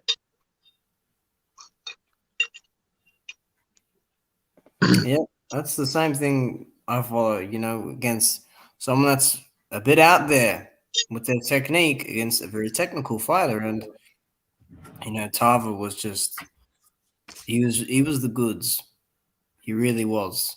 And he's big as well. He wasn't a small guy either, and he was fucking long and technical. And it helped, man. Some special stuff for sure. I was gonna answer Michael's question about the stare down stuff. And I pretty much mirror what Stormy said, but my thing is the most revealing one is when the referee is giving you the instructions, because when you make that walk to the corner, it's on, and that's when a fight starts, like my heart rate goes up a bit because I'm like, oh shit, like here we go, but I think with this fight in the trilogy, as we'll, in relation to that, I think I can't tell how Fury's going to try look, but Wilder probably going to come in like how he did against Stavern 2, where he was just fucking like surging. Like he looked like he wanted to fucking just, I don't know, man. Like he looked mean, very mean in that fight. Like, how his eyebrows like go in, like, I think the mindset's almost like it'd be reptilian,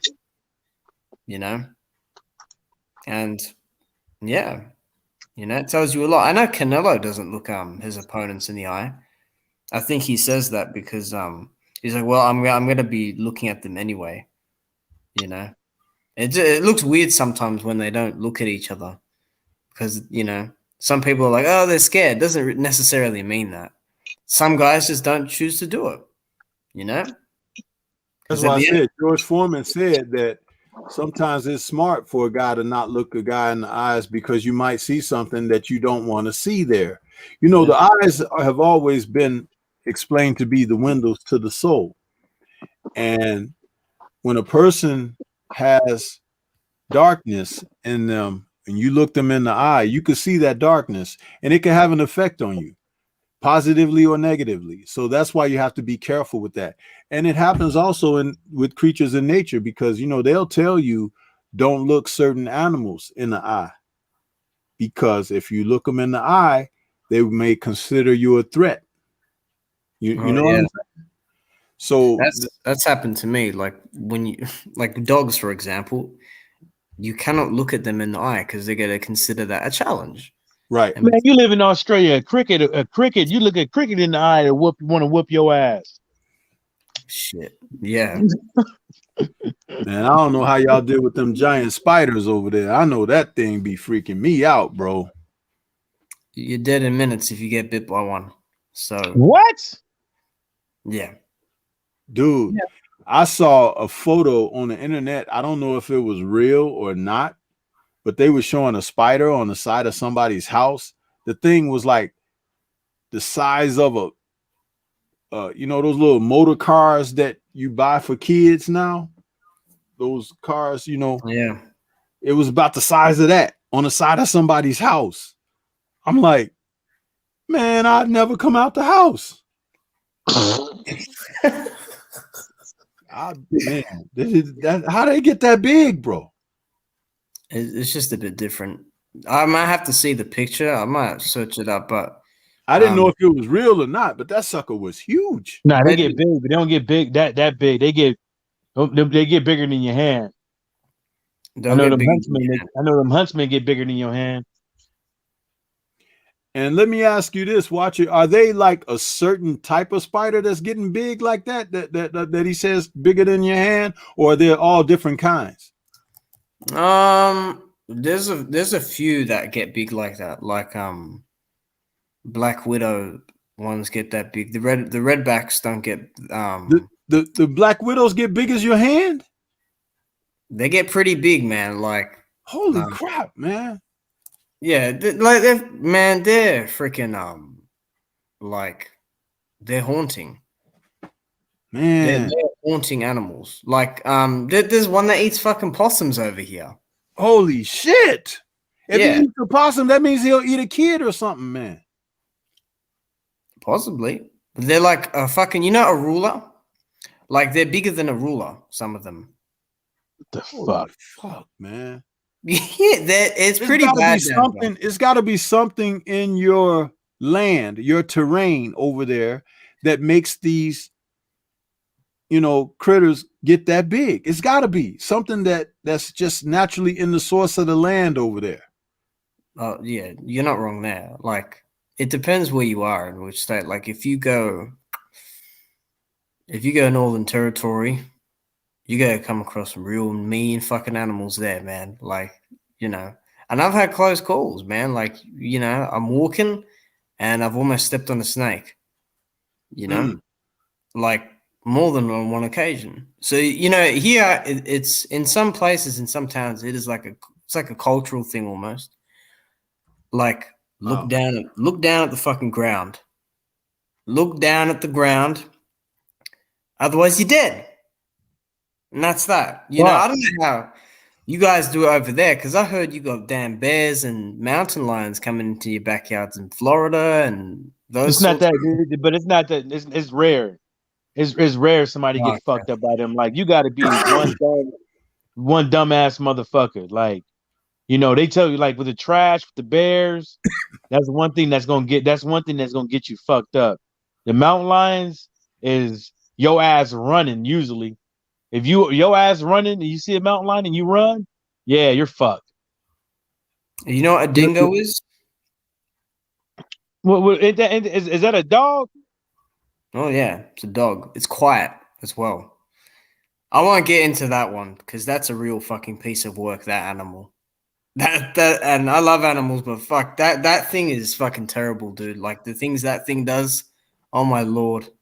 Like everything's fucking dangerous here, dude. From a fucking ant, from an ant to a dog to an octopus the size of your palm, you know, to the fucking jellyfish everywhere, land, air, sea. You ain't safe here.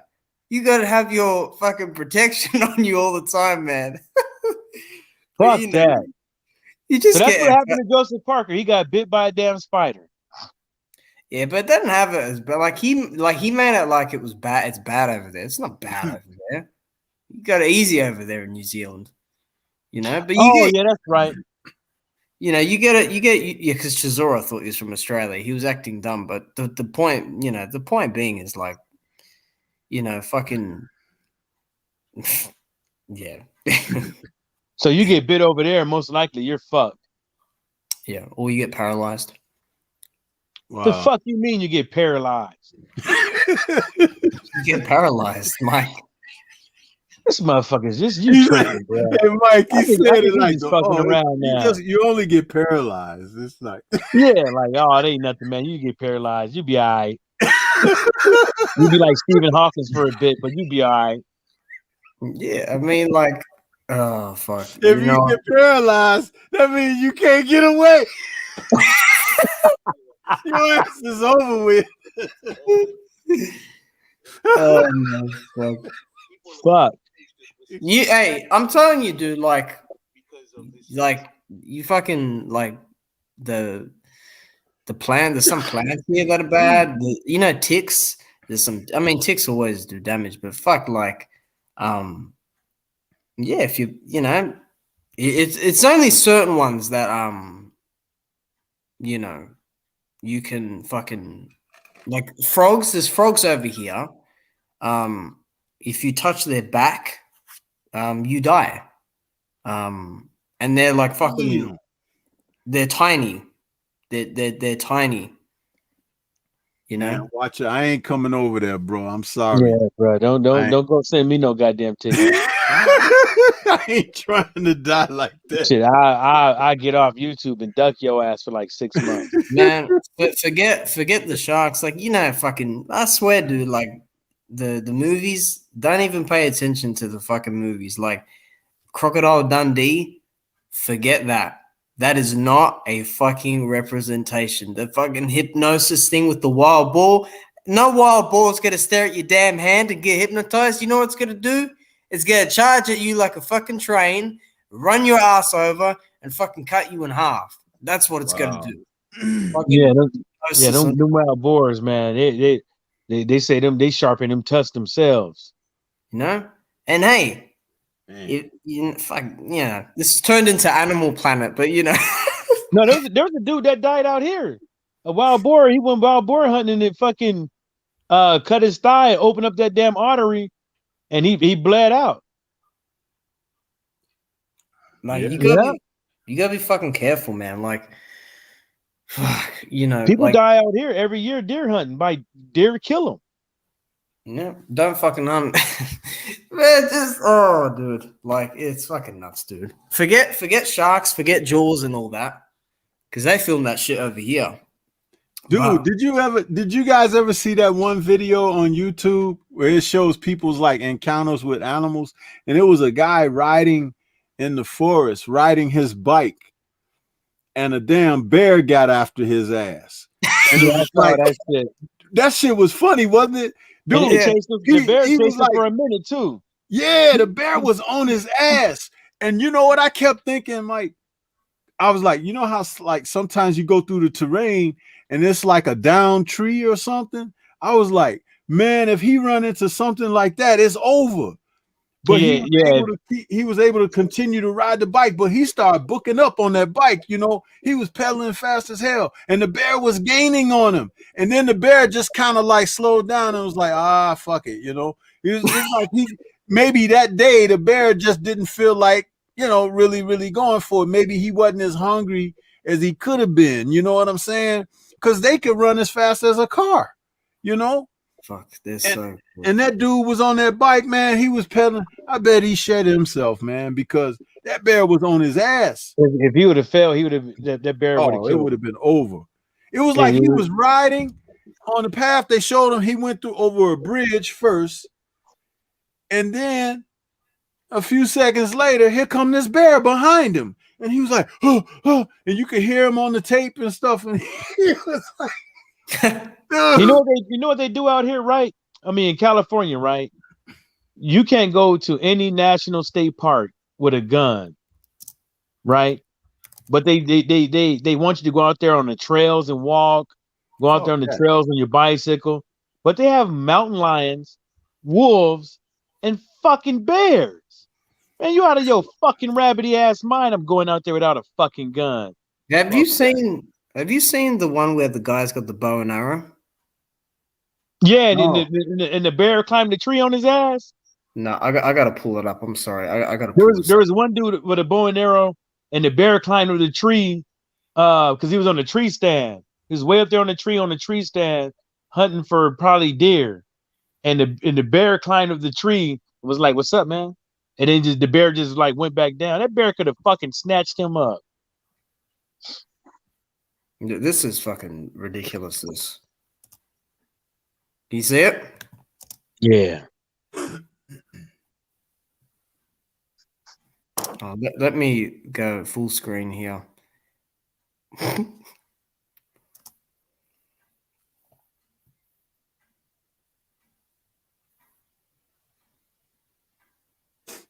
It's raining there.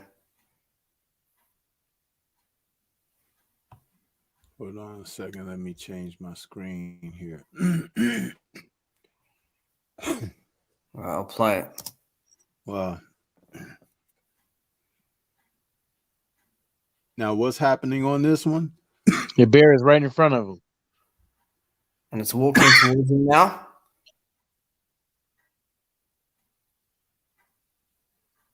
That's a fucking big animal, man.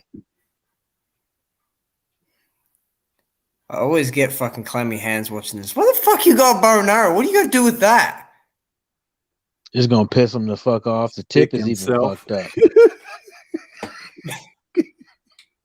Oh my god, dude.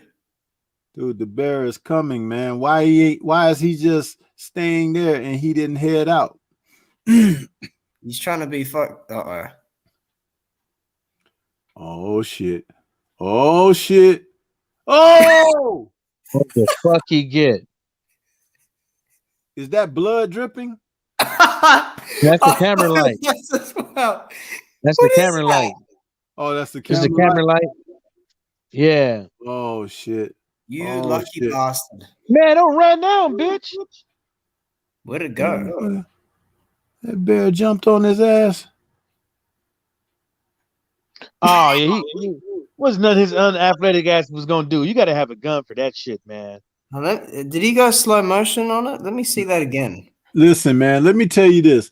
You guys watched that damn picture where Leonardo DiCaprio got ate up by that bear? Oh man, that bear whooped him like he was a Dude. runaway slave. When I saw that film, Mike, and watch it, dude, let me tell you something. I was like, that was like one of the most realistic scenes I ever seen in my life with an encounter with an animal, because that bear was on his ass, wasn't he?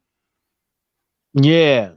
That Man. bear was I was man. like, man, Leonardo, he must have got paid some big bucks for that one, because it looked real. He probably did have some scrapes on his back after that shit. Man, that bear treated his ass like he was a pizza. You can't do nothing like that motherfucker. Anytime that motherfucker bite, it breaks bones. Oh man. You know, a big ass bear like that, anything it bite is just gonna break. It's gonna cut right through, break whatever. Ain't nothing stopping it. You know what I'm saying? And you won't catch me out in the woods when I know there's some big bears like that, like 10-foot fucking bears. I'm not going out there without no fucking gun. You out of your rabbity How the ass fuck can mind. you miss it? Like, it's the biggest fucking thing. Like, how can you miss it? But you know what Stormy would say? He'd say this. He'd say, like, I'd ask, why is he standing there? And Stormy's like, you know why? Because he's trying to be macho. That's why. He's trying to get in there. Yeah. He see the bear got a cub. That's like a Oh, tall fuck. tale sign to get the fuck out of Dodge, because that bear is, even when other male bears would attack male bears, Don't because the look. male bear might just want to eat the kid, just because. For Nah, real. You know, fucking, you know, like everyone knows what kangaroos are, but you like, they got the baby in the pouch, the Joey. And Yeah. if you, like, most of the time they'll run, but there's been instances where like the mother will kind of like give it to the other the other like member of the herd, and then it will fucking run after your ass. And it will try to cut your belly open because their legs have got fucking giant claw in it and everything. Anything with a baby, leave it the fuck alone. Leave it alone, period. Because that guy with the fucking bow, man, this ain't Assassin's Creed, man. Okay? This is real life.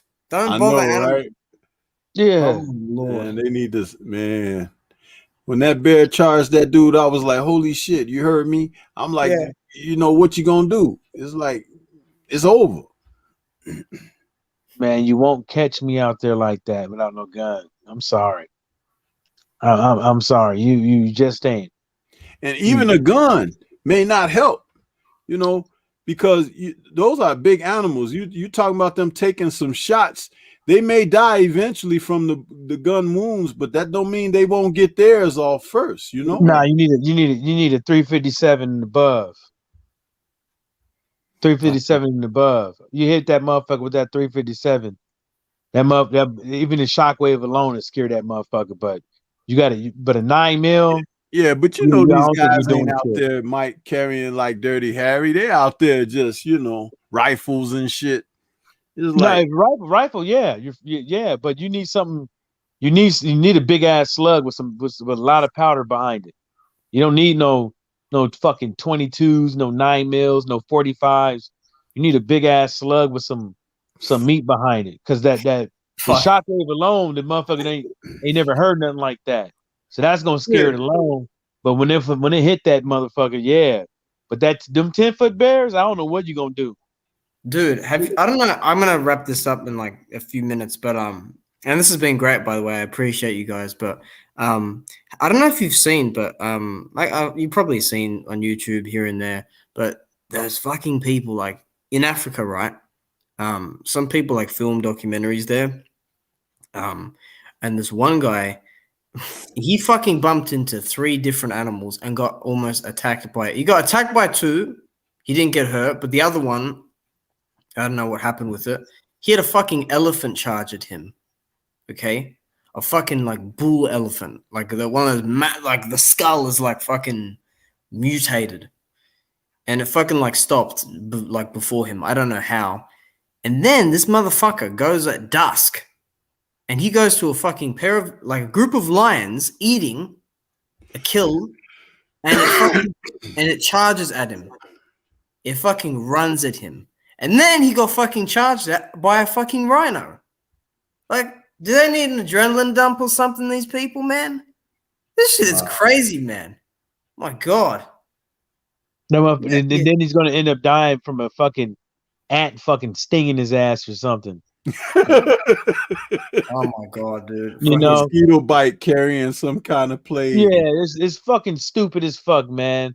You know, there's tribes out there that do that, man. That's like still meat from lion kills and shit like yeah. that. But you know, regular people like me and we ain't got no business going there, because you just eventually something goes out there and be like, give me that.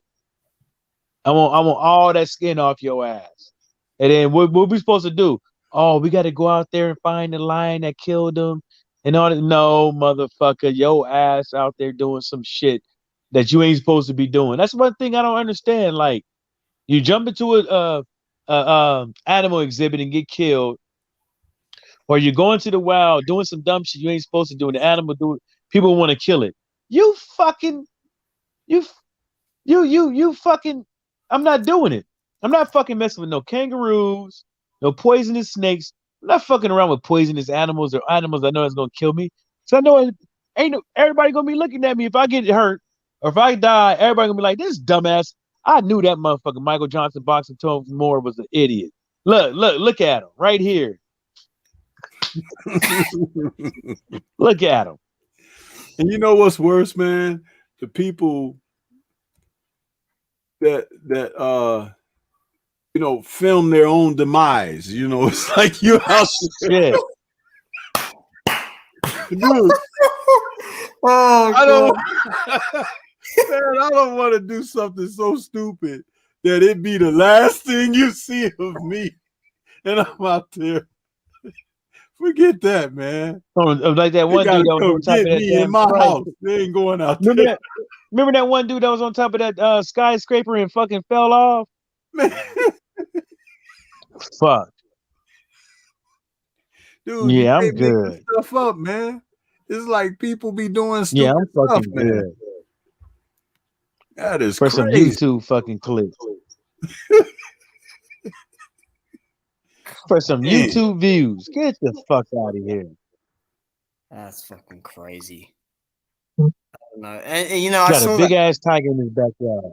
last year. I saw that fucking, you know, that guy, that fucking Joe guy with the fucking lions and tigers in his fucking zoo in Florida. That guy. Did you know Yeah, that dumb. like you know, and that's a really fucked up. Like, you know, I couldn't watch that because I was just like I couldn't stomach it. But at the end of the day, man, they're a fucking wild animal. Like, this ain't a fucking cat or dog in your house. You know, like, this shit is dangerous. Don't play with it. Don't play with fire. You gotta get burned. Or And he been bit. They had a bitch on there that was missing the arm. yeah, When there's something funny about that TV show Watcher, yeah. Tell me. notice that all the young dudes that he found off the streets, he had to hit it first before he hired them. I knew of that. Yeah. I fucking knew of that. Like Yeah, I mean, like it was weird. Like, and they were all druggies. They swear up and down there weren't. One dude was missing teeth. I know. Yeah, they'll fucking. That's crazy, man. Like Edward Hearn, if you really want to box for me, No,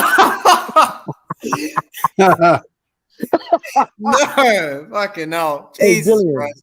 I know you got a man and all, but if you really want to box for me, That's fucked up. All right. I think this has been good, you know. I'm gonna wrap it up, guys. This has been great, man. It's been great. We're going for 3.5 hours almost. So, you know, I appreciate you guys hopping on. And yeah, I'm salute still to not the going to chat. Australia. Yeah, Yeah. Been Yeah, great. thanks for having me on, man. You know, it's always fun, you know, coming on with you guys, man. That's why I said I was going to do a stream tonight, and you know, I just felt like talking some boxing. And when you were on, I said, "Shoot, let me listen in and see if you throw me a link." So, Yeah, man. Anytime I'm live, you guys are welcome. You know, absolutely. I should make that video of when they make it when Tupac and them is making fun of Dr. Dre and them, and make Amber Heard's voice in there. If you really want to be with Dr. Dre. Oh shit! You got to make a joke about that. What about with Daniel Dubois? You know, Oh imagine man, Daniel. I'm gonna leave him alone. But he shouldn't be fighting for no title. No, you shouldn't. But you know what? I'll touch on that another time. But yeah, I agree on that. But yeah, and salute to the chat as well for the people who came through. Thank you, Tyrone, if you're out there still. And yeah, I'll finish up here. I'm gonna catch that interview as well. So thanks for letting me know that. Yeah, don't stop. I love you. Yeah. All right. I'll wrap it up, all right, guys. man. I'll see you around. All right, bro. Take care, bro. Yeah. And peace. Peace.